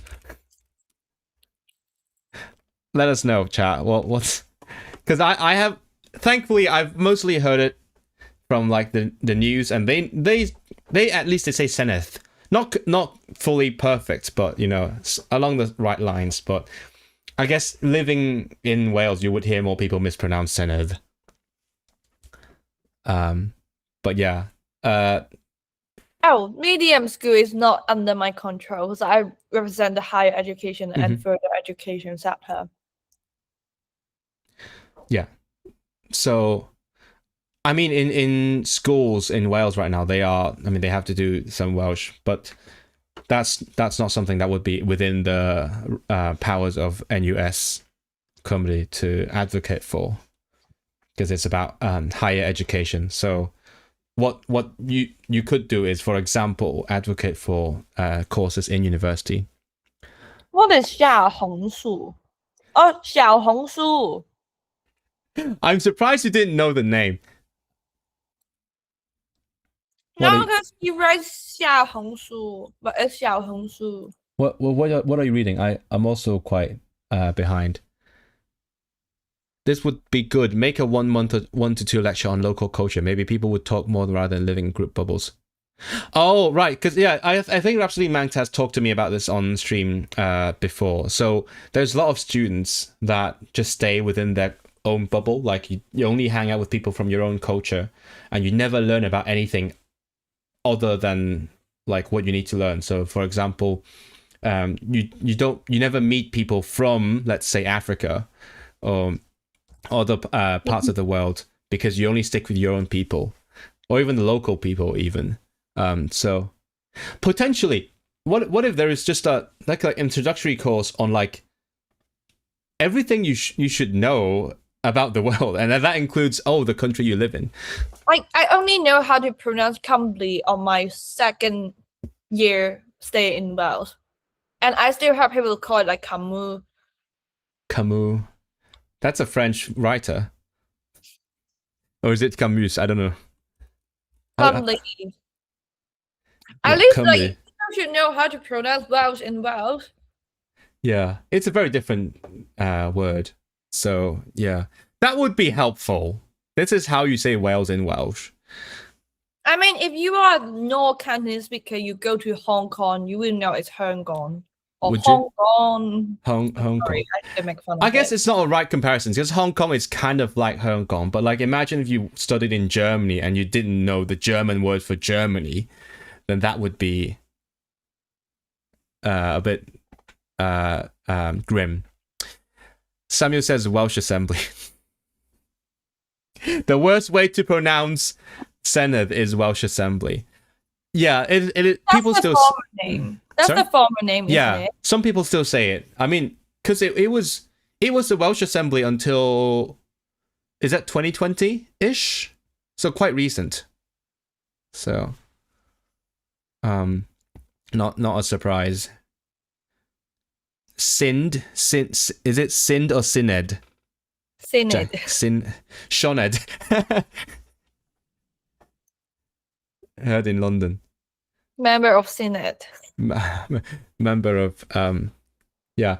By the way, this is a mini Welsh lesson for Melody and everyone else. The Welsh words for member of parliament and member of the Welsh Senedd are extremely confusing because member of parliament is Aelod Seneddol. So, because parliament in Welsh is Senedd, that's literally the Welsh word for parliament.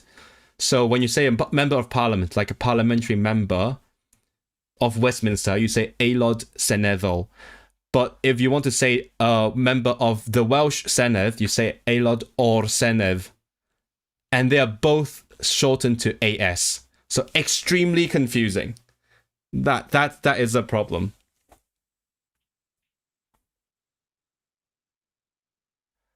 In German, yeah, you read. You read. Theo says, in Germany, we got a city tour and went to the city museum. I believe it was useful not just for international students, but also for people from elsewhere in Germany. Yeah, that works. Take them on a day out on to a museum. Like, the Cardiff Museum is not bad. I've been there one time. Also the National Museum, but also, yeah. That could be a simpler version of that. Not a full course, but like, hey, this is the country you live in. This is how you say it in the native language. This is what it does. Yeah, that would be interesting. But I don't know what's practical and what isn't.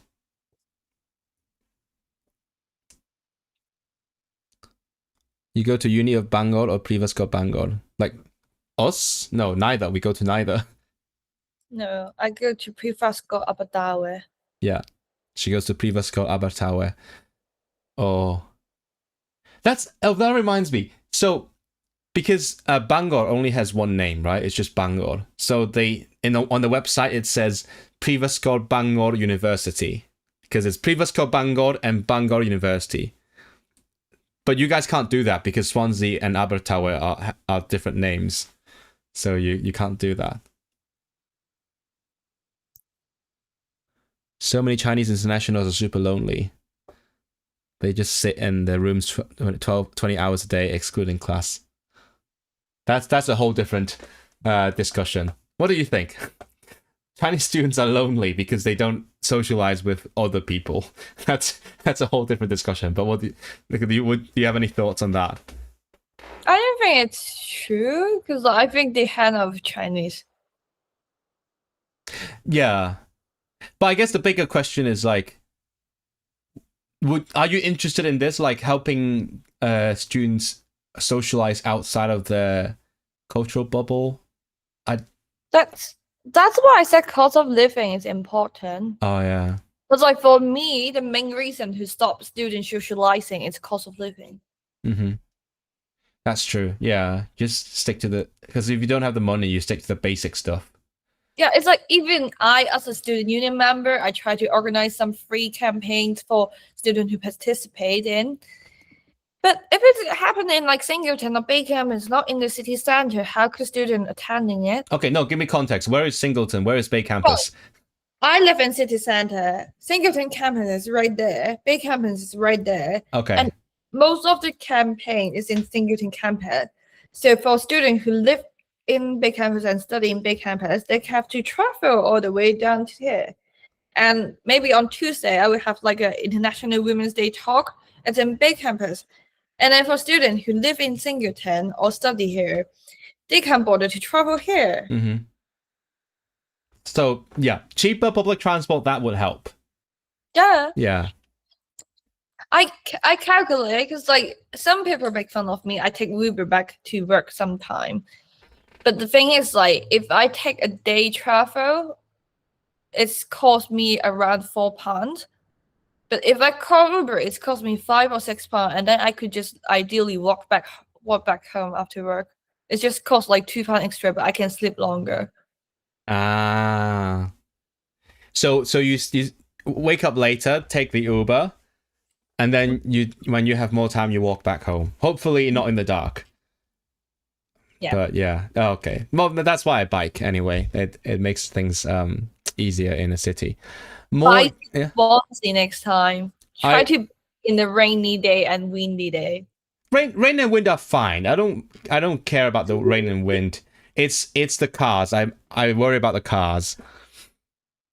More gaif fynd i'r tŷ bach os gwelwch yn dda. Clearly having people desperately try remembering Welsh phrases when bursting for the toilet is the way to go. Really? Okay. So I think what QWERTY is saying is, so when people went to school, they learned how to say, can I go to the toilet in Welsh?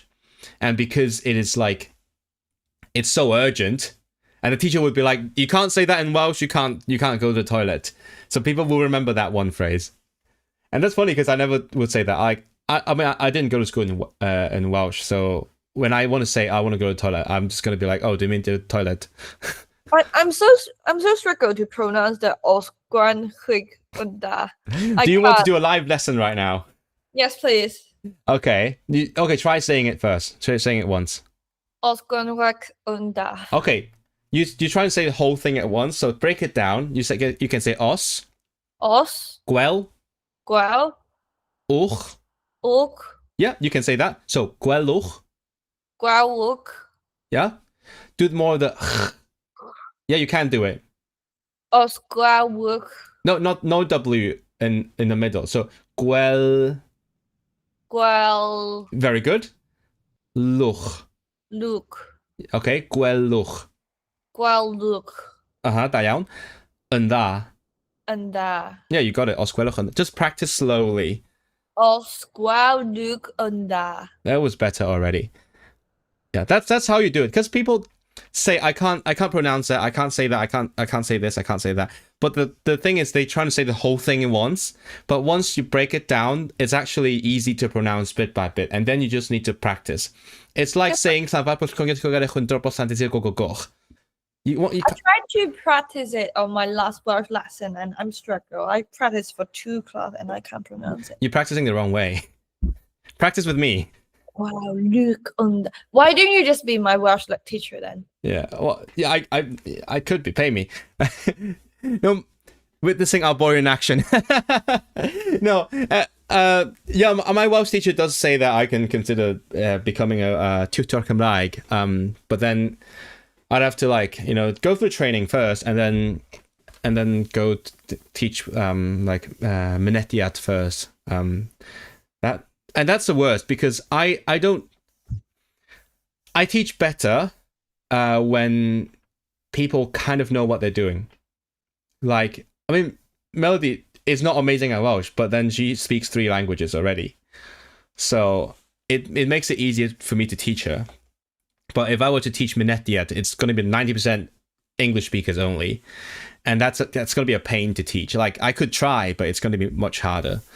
And also, if I were to teach in Dysgu Cymraeg, I actually talked to my teacher about this. I was like, how closely do you have to stick to the books? And she's like, oh yeah, pretty closely.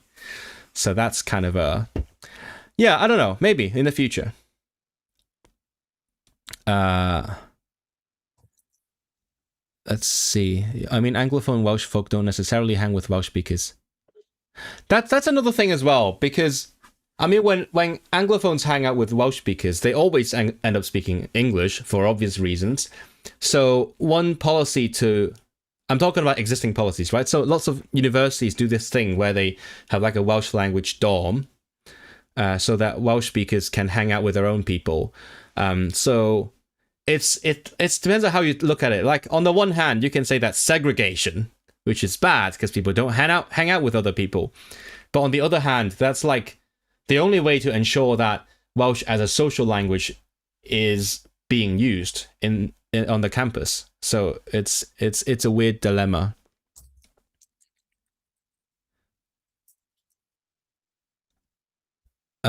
Trains are ridiculous. Tell me about it. Cheaper to drive to London and park than take the peak hour train. Yeah, that's mad. That's why I haven't left Manchester in so long. I would have loved to do this with you in person, but you know, paying like 100 quid for a stream, that's like a. Can you just move to Swansea or Cardiff? Okay, chat. Would you recommend I move to Swansea or Cardiff? So, where do you think I should move? Swansea, Cardiff, either somewhere else. Let's see what chat says. And you're gonna click Swansea, aren't you? Yeah, of course, Swansea. My goodness. 25 Verkeerd akem dulgodi an leres. Sorry, you were saying? No, I'm reading the chat.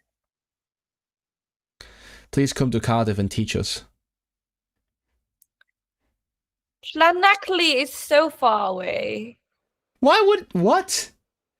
It's like the next stop. But you have to wait for 1 hour per train. Oh, well, okay, so in terms of time, it is far. Yeah. I wonder, wait, how far would it be for me to bike from Swansea to Llanelli? I think 1 hour. Let me see. Because like I've done this thing where I look at like cycling in Wales and it looks like it's very far, but then it's actually very close because it's like the urban centres are so small. So for example, from like Bangor to Caernarfon, it looks extremely distant because Bangor and Caernarfon are kind of small compared to Manchester, but then it's actually not that far. So you might be surprised. Swansea, let's see. Okay, you were right. You're right. It's 1 hour 20 minutes. Plus.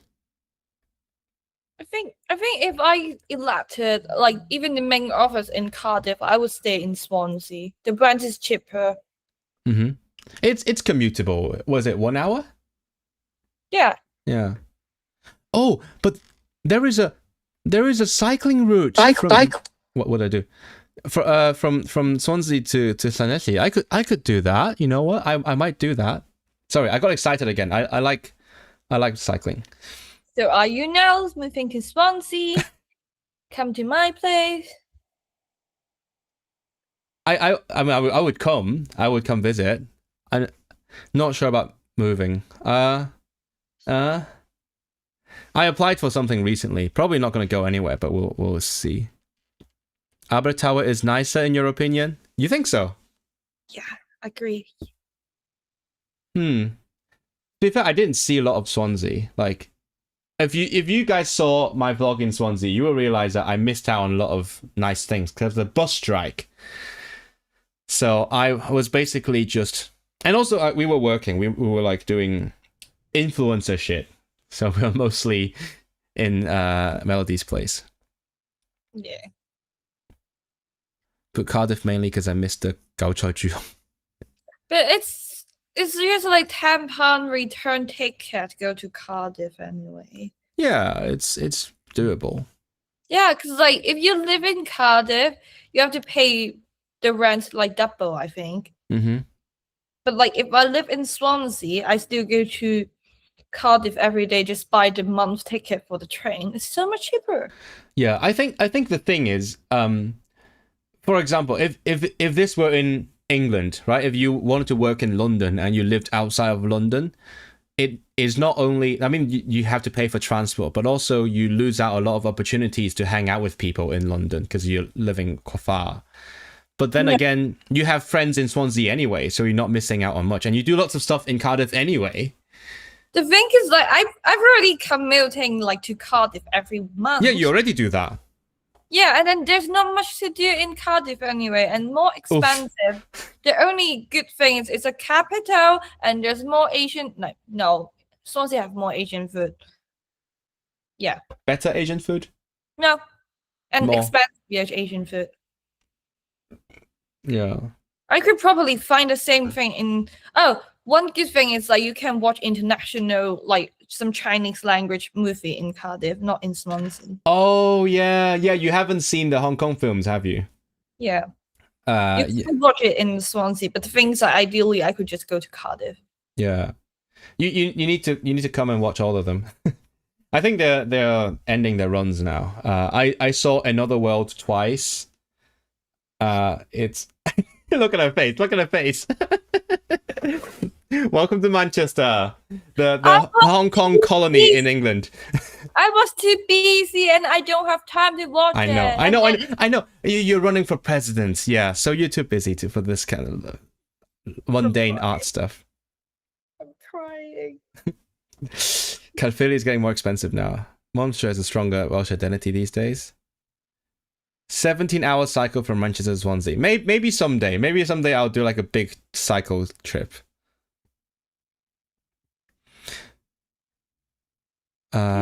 Market for accounting and finance lectures. I would no idea. Get a cheap place in the valleys and commute. I mean, that's what the valleys are mainly doing nowadays, right? People go live in the valleys and work in Cardiff. That's very common, right? That's bless you. Sorry, guys. But I think Valley is quite far away. For you? Yeah. Because you go to Cardiff and then you go north, right? But I don't drive. Yep, yeah. And I'm more like a city girl. Sorry, guys. Yeah, city girl. City girl in Wales. The irony. Yeah, a lot of friends ask me, like, why do you stay in Wales, girl? You give a, like, uptown girls vibe. There are so many cities in England, and you went to Wales, where there's, like, only a couple proper cities. But I live next to the sea. I can go to beach by 10 minutes. I miss that. I want to be by the sea. I just been to the sea yesterday. Shut up. Moved to Swansea. Shut up. Yeah, Wrexham's not by the sea. Yeah. Wrexham is a valley. Used to be. Yeah, they had the mines, right? There is the whole Gresford thing, that the tragedy that happened. I know about that history only because there is an opera about it. I learned about history through opera. Move to Saltney. I've made that. I have actually thought about that before. Melody, do you know where Saltney is? You probably don't. No. It is in Chester. So Chester is English, but then Chester has a tiny bit that is in Wales, and that's called Saltney. And people have told me that it's a shithole. So I stopped thinking about that. It was funny. South Wales people, right? What? Sorry? I'm more familiar with South Wales rather than West Wales. Not Northeast. But that Saltney is not. I mean, it is part of Chester, which is English, but some people might say it's closer to north or west part, isn't it? Yeah, north, for sure. North part. Yeah, close to Wrexham. Man, I go to London will be quicker than I go to North Wales. It's true. Well, that's a whole thing about the transportation in Wales, right? Something. The closure of the rails, Pwll Heli to Bangor, and all that. I don't know how close you follow that. That's my area of interest. I like infrastructure stuff, so I follow things like reopening Pwll Heli to Bangor, which is probably not happening anytime soon. And also, what's that? There is the Aberystwyth to somewhere in southwest Wales that is also closed. Yeah, it's really stupid. If you want to go from south to north, you got to go that way. Yeah, I have to go to Manchester and then go to Wrexham. That's how we met at the first time. It's true. That's how we met in person. And yeah, that's why they drive. We don't. The South Wales Metro is almost ? Complete. I hear that sentence so often. The South Wales Metro is almost complete. Hopefully, yeah. So what else on hard mode? There's always Newport. No. Tell me about Newport. It's just boring. I mean, it's the third biggest city in Wales, but it's quite empty. Is it Newport? Yeah, Newport. Move to the smaller city in Wales.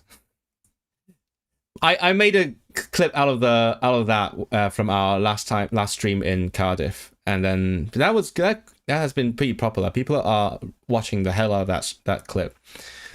Where is St. David's? That's a good question. I actually don't know where it is. I've been there, but I'm not aware of it. No way you've been there. Close to here.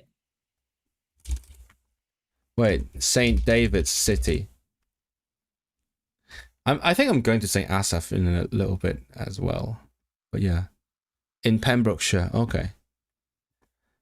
Drug capital of Europe. Yeah. Almost in a mathematical sense, tending towards 100% and never reaching it. Move to Isle of Man. What do you think? Have you been to the Isle of Man, Melody? No, I want to save it for 2028 when I apply for ILR and I can't leave UK. Oh, So I go to Northern Ireland. so like me this year. No, Yeah. wait, hold on. Does anyone know, is the Isle of Man in the common travel area? Because if it's not, you're not allowed to go there either. But I can go to Northern Ireland. Which island? Northern Northern Ireland? Ireland. Wait, Oh, is that... Northern Ireland. Okay. Yeah, you can. But let me see. Oh yeah, you're right. Yeah, the common travel area does include the Isle of Man and the Channel Islands. So yeah, when you or I, when we're stuck here while waiting for our passport back, we can go there. Yeah. Yay. Yes. I mean, I treat Northern Ireland as Ireland anyways. That's a whole different discussion, Melody. That's a big discussion. Lots of people have died for that discussion. You can go to Northern Ireland. Yeah, we can. Yeah, I might do that if I get stuck here. If I want to travel abroad, but I can't. The north of Ireland. Oh, that's again a big discussion, Samuel. That's a big discussion. We're not having that right now. Yeah, but I mean that's we're going off on a tangent now. But I think someone I knew was trying to organize like a residential intensive Manx course on the Isle of Man. Is it on or in the Isle of Man? I don't know English, but this year because it's a year of the Manx language and there's lots of funding. Someone's trying to organize it. I don't know how it's going. I wouldn't be so hopeful about it, but you know. You know, like fun fact that like one of the manifesto of the NUS Scotland president candidate, Scotland mentioned. They said NUS Scotland should be default from NUS. I'm surprised they're not. I mean, Scottish Greens are not part of our Greens. I don't know. I don't want to be into this discussion publicly. You mentioned that. But I find it's quite funny. Yeah. Encouraging. Some candidate put it into the manifesto, but ideally or practically, I'm a bit not sure about that. Yeah. It's interesting how the student organizations could be like what? Welcome to student politics. What's the word? 縮影啊. Like a microcosm. Yeah, of like national politics. You must not travel outside of the UK, Ireland, Channel Islands, or Isle of Man until you get the decision. Yeah, exactly. So yeah, maybe we'll do that. Maybe I'll do that when I get stuck. Maybe I'll go to the Isle of Man for the first time. That's my plan. But I can't wait for you because I'm applying like in 15 days, as you see here, guys. Oh, like that. I'm applying in 15 days. So if you want to help me apply for settlement, consider donating. It's $3,000.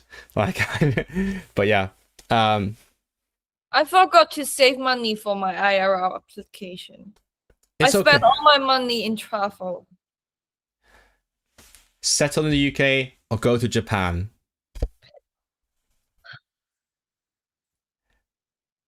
Settle in UK because I don't want to work in Japan. It's toxic. It is toxic.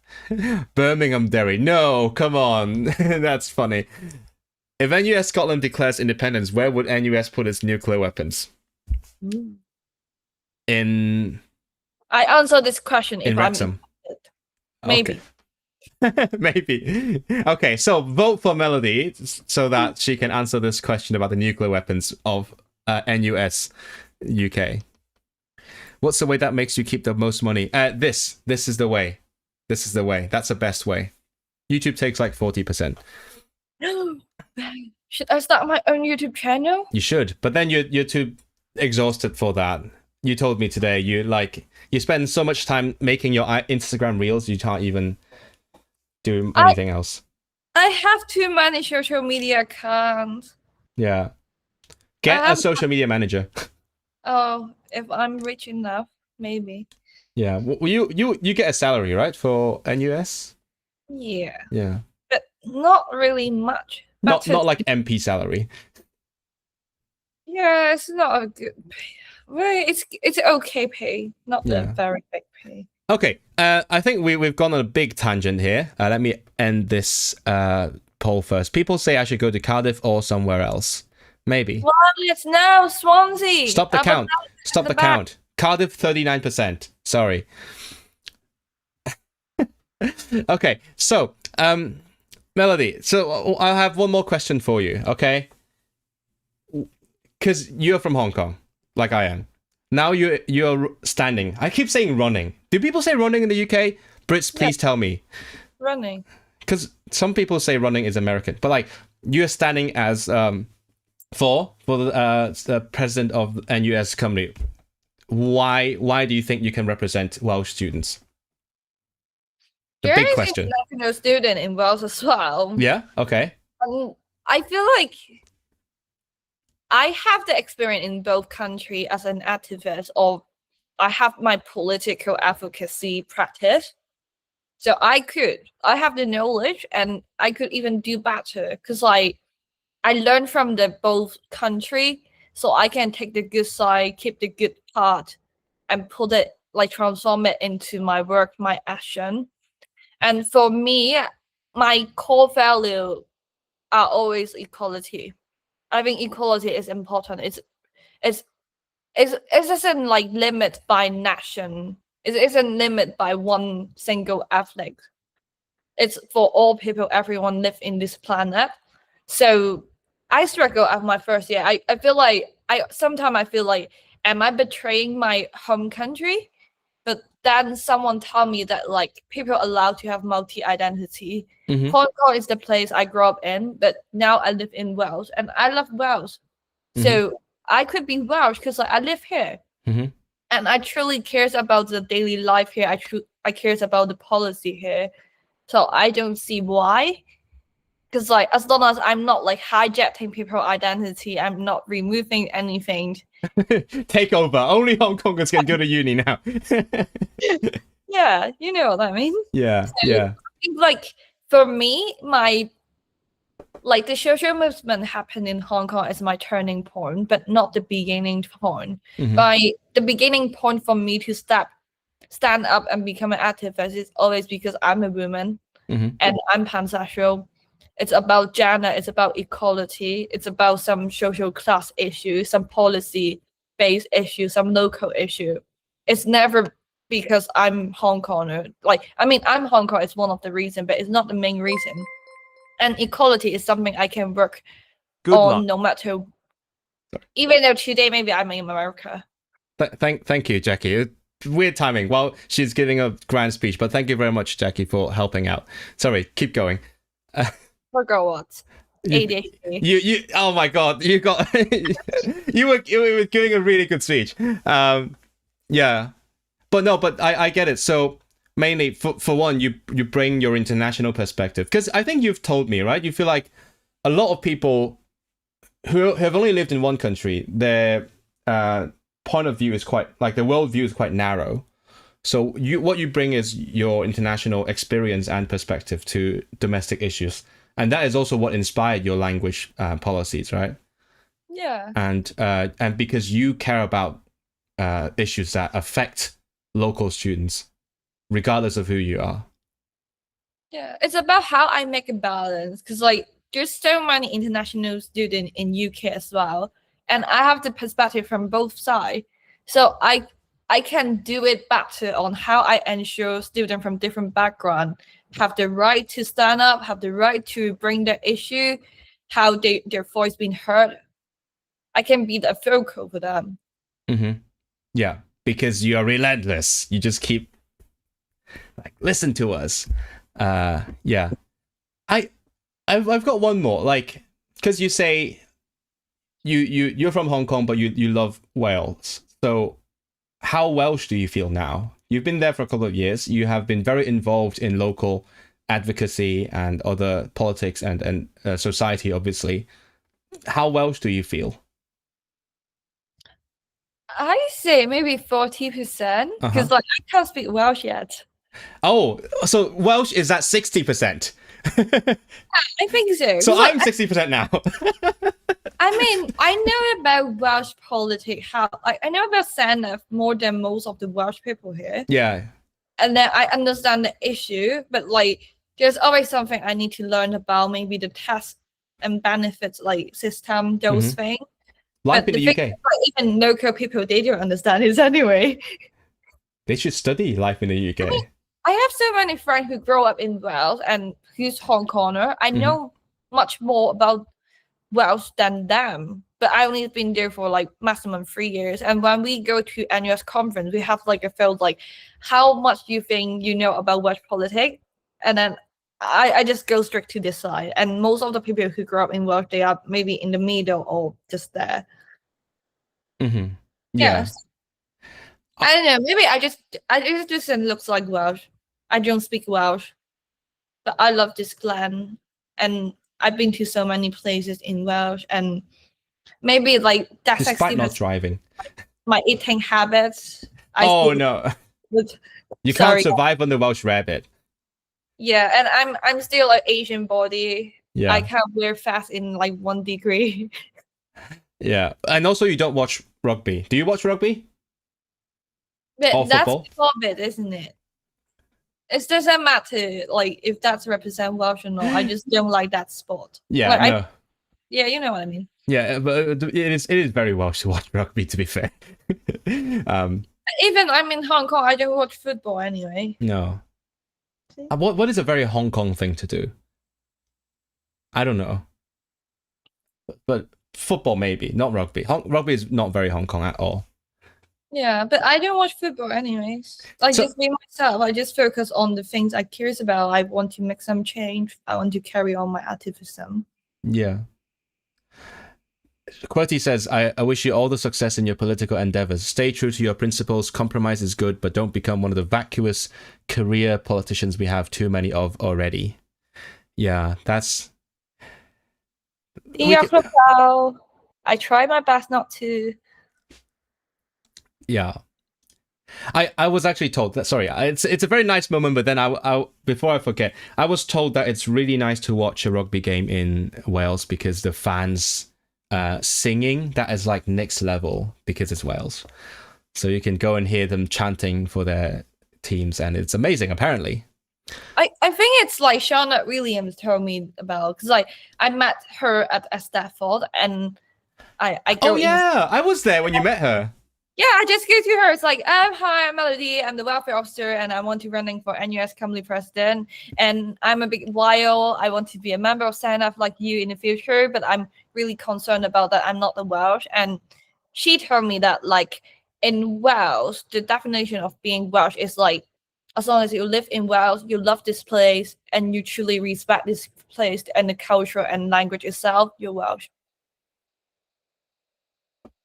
I think by that definition, that makes you Welsher than lots of people, in my opinion. But we'll see what people have to say. Who can vote in your election?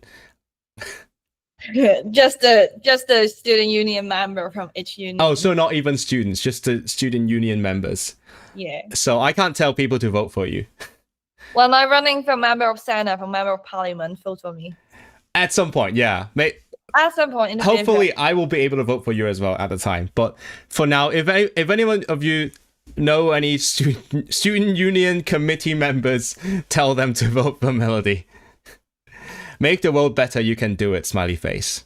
You can send email to like Stephen. You can send email to Cardiff Uni. Say that like, hi, can you vote for Melody? Yeah, please do it. I went to this stream and she's very good and passionate, very experienced. Please, can you vote on my behalf for her? That kind of stuff. Melody's more Welsh than we former UK Wales leader. Bro came from London. Come on. He was in London for decades. I don't know what to say to that.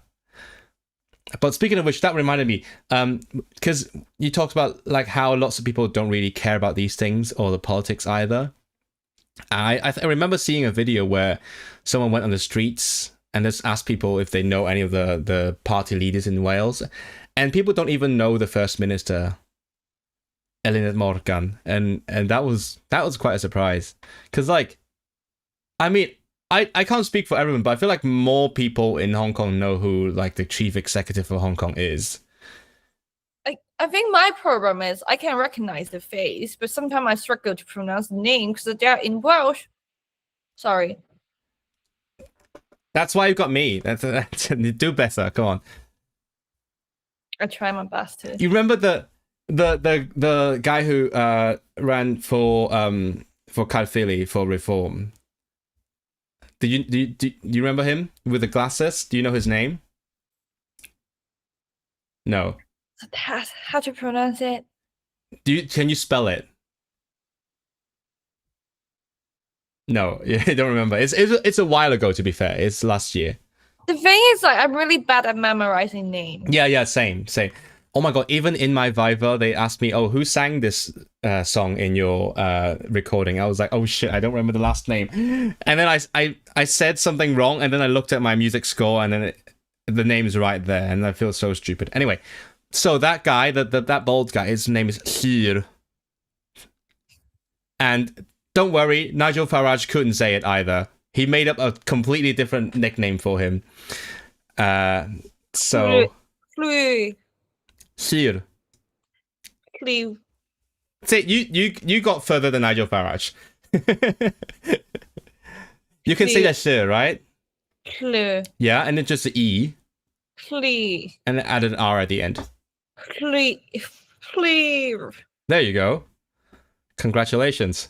I think I sound a bit ridiculous right now. No, that's the point. You're learning. You're making the effort. Nigel didn't make the effort. You made the effort.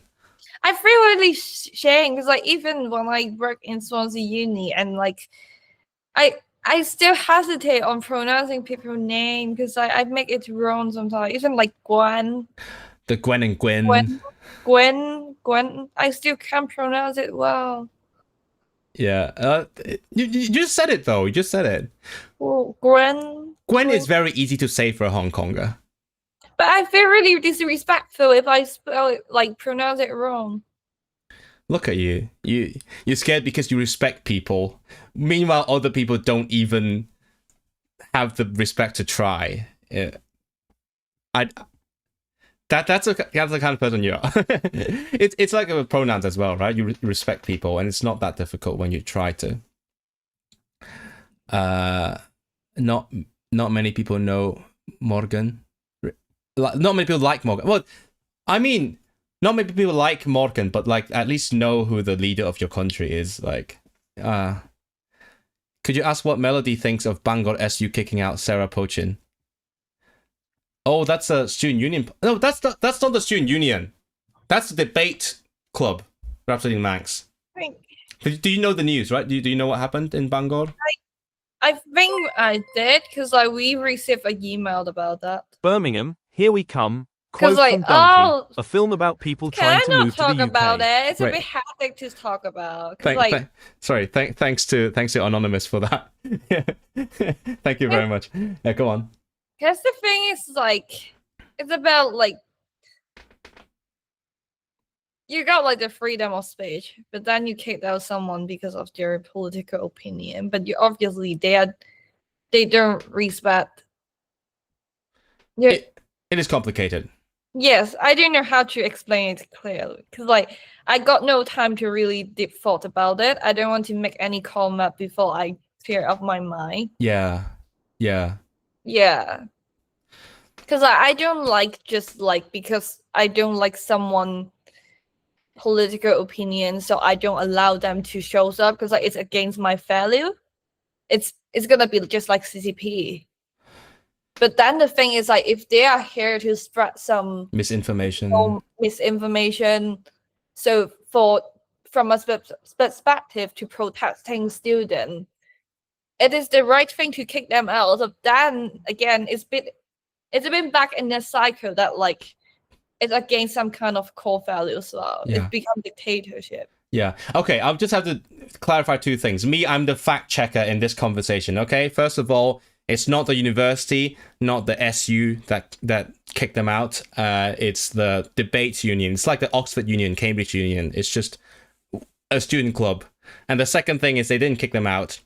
They just didn't invite those people. Okay, it's a different thing. Like, why? Where is my invite? Why did you not invite me to your party? So that's Because I think for like student union rules, it's like if I want to make like a debate or anything for the like Senedd election, for example, I have to invite all political party, or even I just want to make like a trans panel discussion, for example, and I want to enforce some politician, I have to invite the main political party. Yeah. It's it's okay. For example, I invite Labour, Plaid, Reform, and Lib Dem. I just make it up, and then Tory ignored, completely ignored the Tories. Just make it up, bro. The main parties, everyone but the Tories. No, it's a very weird situation right now. We'll not go too deep into that, but like, but I just briefly talk about the rules for me to organize a camp in uni. It's like I have to invite everyone. It's okay if like only one of them shows up, but the thing is I have to do is like invite everyone. Yeah. It's weird because normally there's only like a couple of main parties, but now we're in a weird situation where all the main parties are not popular, whereas all the small parties are very popular. Not all of them, but like some of them. So it's if I were in your position, it would be very weird. Like, oh, who are the main parties? Who should I invite? Yeah, because I asked, it's like if I have to invite everyone, but there's so many parties in UK or in Wales. So do I should like invite like 10 of them? And then there's like, no, I think just the main field one. Glad. Yeah. How many Hong Kongers know about that piece of news? Yeah. Do Hong Kongers know about that? Because obviously I'm very clued in. I follow these things, but like what? Know about what? Like the takedown thing? Yeah, the Bangor thing. In all seriousness, we need as much exposure to reform supporters as possible to show them the ridiculousness and gently open their eyes. Yeah. Hong Kongers don't even know they can vote at the Senedd election. Why would they know about that? You need to campaign for that. You need to make people aware that they can vote. That's so important. I'm trying. Even if Nigel doesn't want that. I'm trying. I'm doing so many work on that. Yeah, that's part of your I have campaign. like at least 4 campaigns coming up. It's related with like voting election. Yeah, exciting. It's in two months. They get enough coverage. Don't shy away from them, but they don't need more advertising. Anyway, so we missed some very important chat messages, very beautiful ones that we should not ignore. So Qwerty the Fish said, national identity is a construct, but being Welsh is just being here, experiencing the local issues, embodying the struggle of a community of people who had their language, industries, etc. suppressed. It's the whole thing about Hiraeth. You can't be Welsh if you don't feel at least a little like you are faking it, like you're trying to pull together a semblance of a coherent identity. Oh, that is so sweet. Thank you. It is very complex, but also very, it's true. It is trying to put very complicated definitions and feelings into this short message. So thank you for saying that, Qwerty the Fish. I think it is quite similar in Scotland as well, because people have the thing called the Scottish cringe. Like they feel a bit cringe if they're being too proud of being Scottish. I think there's some level of similarity to that. To be fair, I don't understand why is there like off topic. Like why is there a reform supporter in Wales and Scotland? Because like reform is just an English nationalism. You should know better than I do. Why? You live in like a big city in Wales. You should know better than. But I never really seen any one of them in person. Maybe just one person said that, and he's like, the only reason he thinks he should choose reform is like he don't trust either Labour, Conservative, or Lib Dem, or Green, or Plaid. That's a reason, right? That's why they it's the alternative. I feel like I don't know. I have friends again off topic now, but like I have friends who have done some campaigning last month for the by-election, I didn't do any door knocking. I'm too introverted to do door knocking, but my friends did that, and then they have had the conversations why people want to support a certain party, and then they told me a lot of people are just confused. They think that is the best option because they only see like a tiny tunnel vision version of the current political situation, whereas once they have a little discussion, they open their eyes to more to a wider perspective. That's what I was told. Apparently that worked. Okay, we saw what happened last month. I mean, Chinese support reform kind of makes sense because that's what Chinese government do. Yeah, I mean, How they grow up. I mean, it's a whole discussion on like our racial attitudes. But just checking, we talked about Hiraeth earlier when we read Qwerty the Fish's chat message. Like, does everyone know what Hiraeth is here? What is your understanding of Hiraeth, Melody? Oh, that's the hardest test so far. Why do you give me so many tests today? I'd like to explain it. I didn't want to say anything wrong. Have you heard of Hiraeth? I think so. Yeah, you've seen it in like I don't know, souvenirs, right? Probably. Yeah. Okay, everyone who knows. Wait, Orange Barnacle don't know what is Hiraeth? It is what people that's what people say is very Welsh. I mean no, that's okay, that's a whole different thing. But like it's like longing, like you remember something from a long time ago or from like somewhere very distant, and you miss it.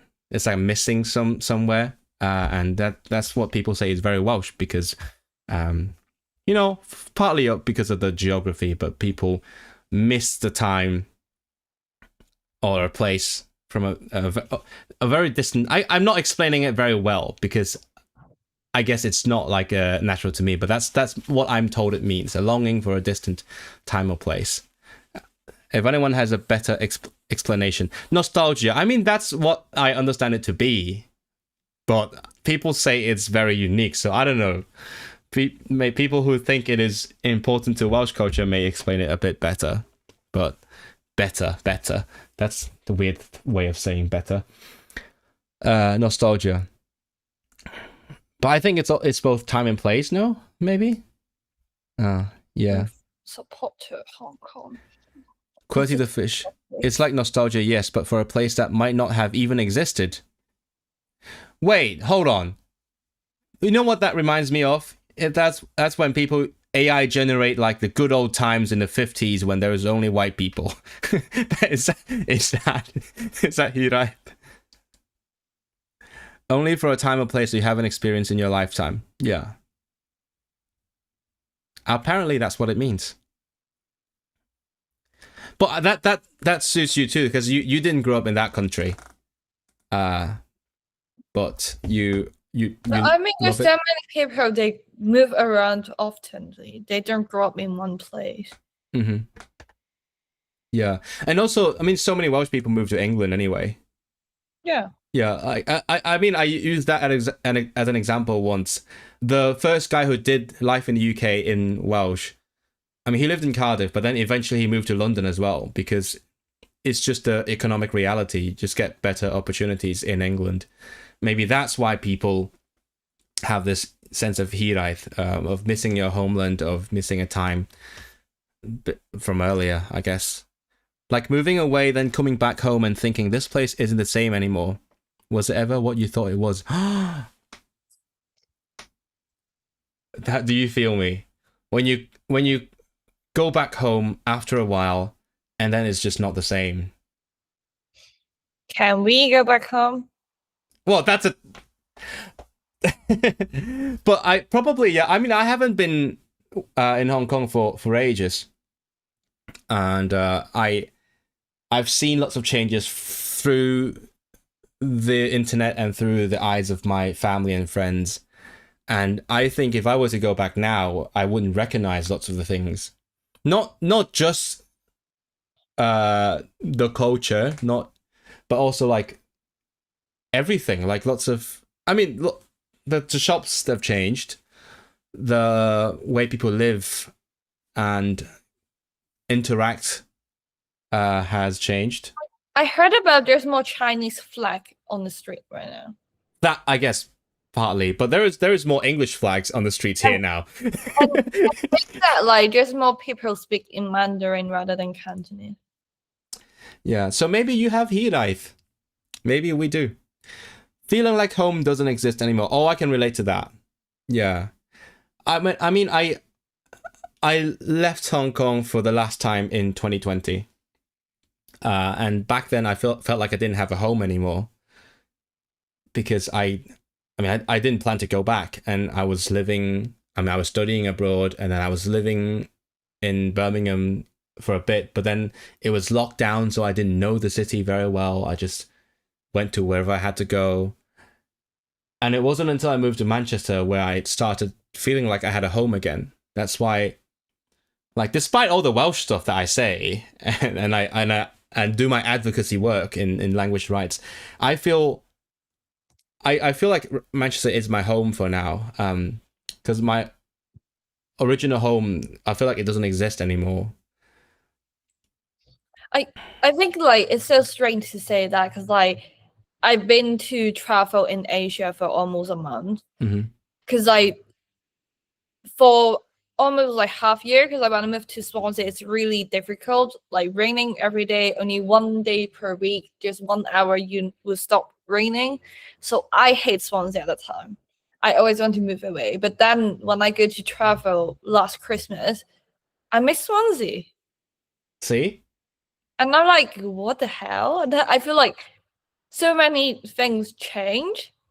I start thinking about like, I look at the like currency. I would think about the pound, GBP rather than HKD, and then it's like 17 degree. Normally, when I was in Hong Kong, I need to get on my coat, and then I found it so hot. I have to wear a t-shirt, and then the old lady looked at me like, "Girls, aren't you not cold? Do you need more jacket? I can have an eye of you. You can take your jacket out." I'm like, no, I found this really hot right now. And then they like, how do you do that? I'm like, maybe I'm from UK. And then like whenever people like know I'm Hong Konger, they try to ask me about Hong Kong, and I have to explain that like, yeah, I'm Hong Konger, but I moved to UK already. I haven't been home for so long, and then that feeling is so strange, you know. Yeah, I know exactly what you mean. It's like your reference has moved, right? The way you think about certain things. Because I don't know when did I started using GBP as the default? Because like now, let's say I look at like US dollars, I'm like, okay, so it's around this amount in pounds. Yeah, that's what as well. Yeah, I guess like it's when you're too used to just seeing prices in pounds. Like for example, buy a new phone, because I just did. You buy a new phone, and then your concept is, oh, it's around £700, rather than it's around 7,000 Hong Kong dollars. So when you see, let's say, I don't know, you see a price for something in USD, you're like, oh, so it's around half as much as a phone in the UK, right? So your framework of reference has shifted towards something else, and also the way you feel, the weather. It's like feels a bit disconnected with Hong Kong, to be fair. Yeah, like I start to think like people complain about they have to OT or stuff, and then me, it's like my boss always tell me to take a day off. You mean work overtime? Yeah, it's the culture. Yeah, I mean, I have never worked full. I mean, I have done internships in Hong Kong, but I haven't had like a real job in Hong Kong. So I haven't really experienced most of the things that people talk about in like working life in Hong Kong. Whereas I had talked to people about working in the UK. Like yesterday, I hung out with some friends of friends, and then we talk about how it's like to do different jobs. So I have a more intimate understanding of the working culture here. as well. So yeah, it's where are we going with this? Yeah, Hiraeth. That's a thing. It's That's like so you're between places. Right, looking back through rose-tinted glasses and gaslighting yourself. That's fascinating and sad. Yeah, there is a bunch of this discussion about some councillor in Oxfordshire, which has come up in my streams many times. At least how I understand it, which is why it's used as a term to refer to Welsh people's relationship with Wales, with the loss of the language identity. Oh yeah, that's a good. Yeah, that's true, probably, because people feel like their culture, like Welsh people feel like their culture is slipping away from them, like with the language disappearing, or with people diluting culture with English culture.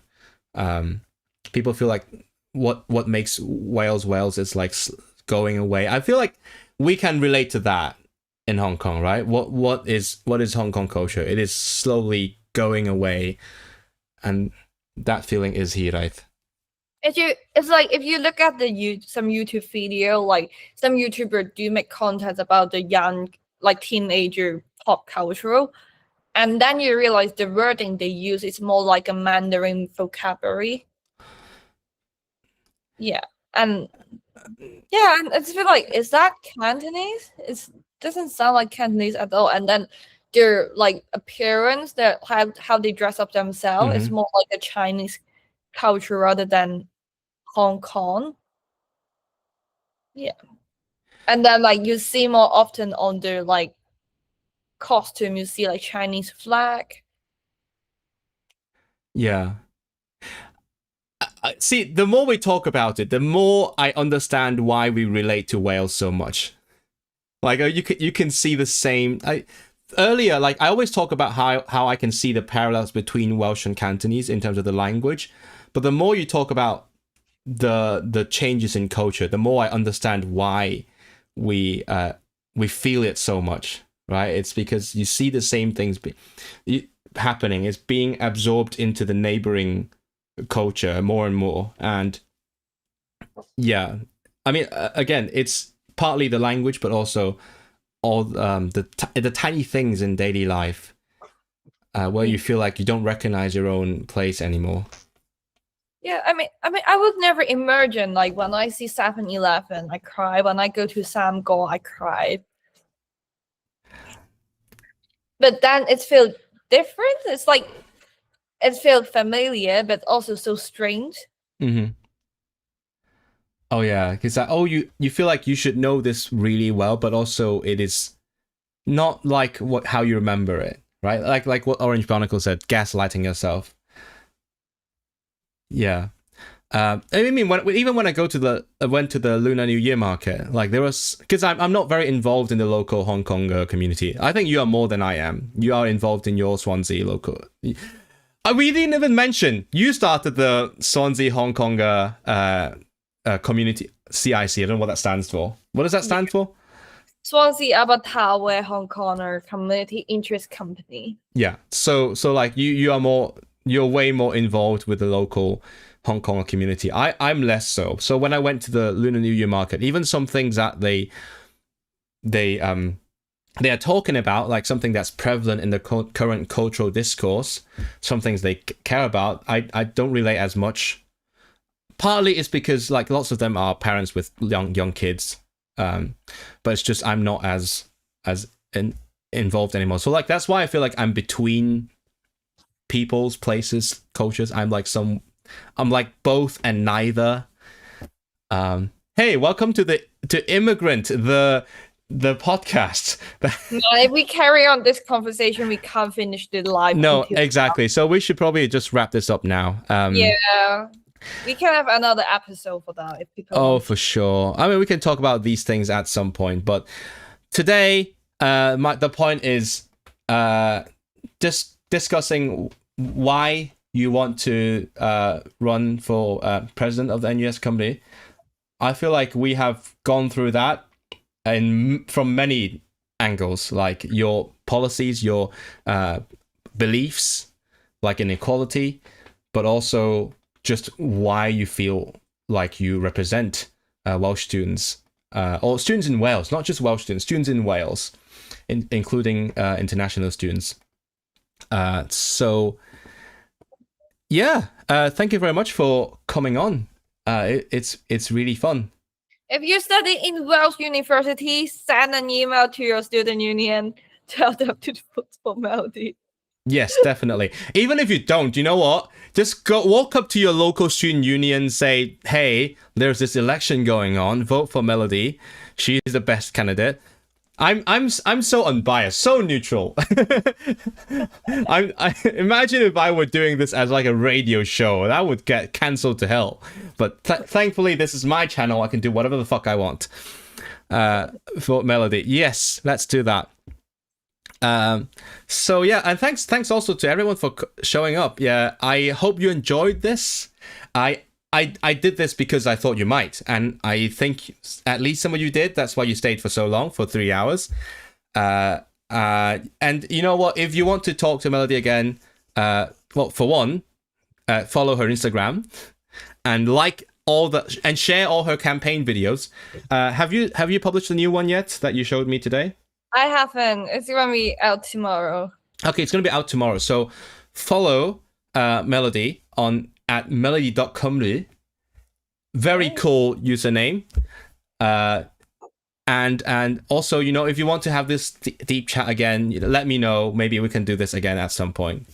Yeah. Right. And welcome to drop me a PM or something, private message. But I'm quite busy right now, so sorry that if I replied you delayed. Yeah, she's not even replying my messages. Come on. She's so busy. So important. More bwysig. A person pwysicaf yng Nghymru ar hyn o bryd. You didn't understand that. Dwi dim siarad, dwi dim yn gwybod. You got that. I thought you would say sign gwybod in the south, but anyway, quite fun to have a two-person stream. The Israelite experience. What is the experience? What is going on here? But yeah, again, yeah. So we are wrapping up. Thanks everyone for showing up, and also thanks for the donations. Whoever the anonymous person was and Jackie. We will do something else next week. This is me now. My channel is just me coming up with new things to stream because my citizenship test thing has ended. Now I'm like, what do I do now? If you have any ideas, as always, leave me a comment. What we can do on stream, and yeah, we'll end it here. Yeah, Hwyl. Hwyl. Oh yeah, I'm hungry. I am hungry. So Hwyl. Hwyl. Let's practice this. I need to wait a few seconds anyway because otherwise it will cut off. So Hwyl with the L. Hwyl. Hwyl. Hwyl. Yeah, give me the L. L. Yeah. Hwyl. Hwyl. Very good. Fawr. Hwyl. Don't do the whole thing. Just do vow. Fawr. And then add the fawr. Fawr. Very good. Hwyl fawr. Hwyl. Hwyl fawr. Yeah, so much better. Easy. Hwyl. You have the best teacher, so we can improve very, very quickly. Hwyl fawr everyone, nos da, and good luck. Pob luck, Jackie, at your life in the UK test. Oh, I know. Nasi gadati. What? Nice. Nice to meet you. Nice. And then what? Nasi gadati. Is that correct? Okay, I should stop speaking in Oh, yeah. No, I got it. Okay. Nice. Nice. E. Gwrdd. Good. With the gwrdd. Good. Yeah, better. Ati. Ati. Yeah. It sounded like gyda, it is not gyda. So, nice I gwrdd. Nicey good. Ati. Ati. Yeah. Nicey grus ati. Hwyl fawr. Da iawn. Achi. It would be plural. Achi. Nice I gwrdd achi I gyd. Live lessons on stream. Would you like to do a live lesson at some point? Maybe we could do that. If you're interested. Yeah, so everyone can come make fun of me, of my accent. No, learn with you. Yay, let's do it. How often do you see a Hong Konger learning it? Okay, but after I finish my election. Yes. So vote for Melody for now, and then we'll think about that. Learn Welsh with Doctor in lingo. Same the as in Senedd. Yes, with the. the. Yeah. Okay. Yeah. I'll wait a few seconds and then press end broadcast. 1, 2. Oh, Ian. Let's do it once. Okay. You count to 5. In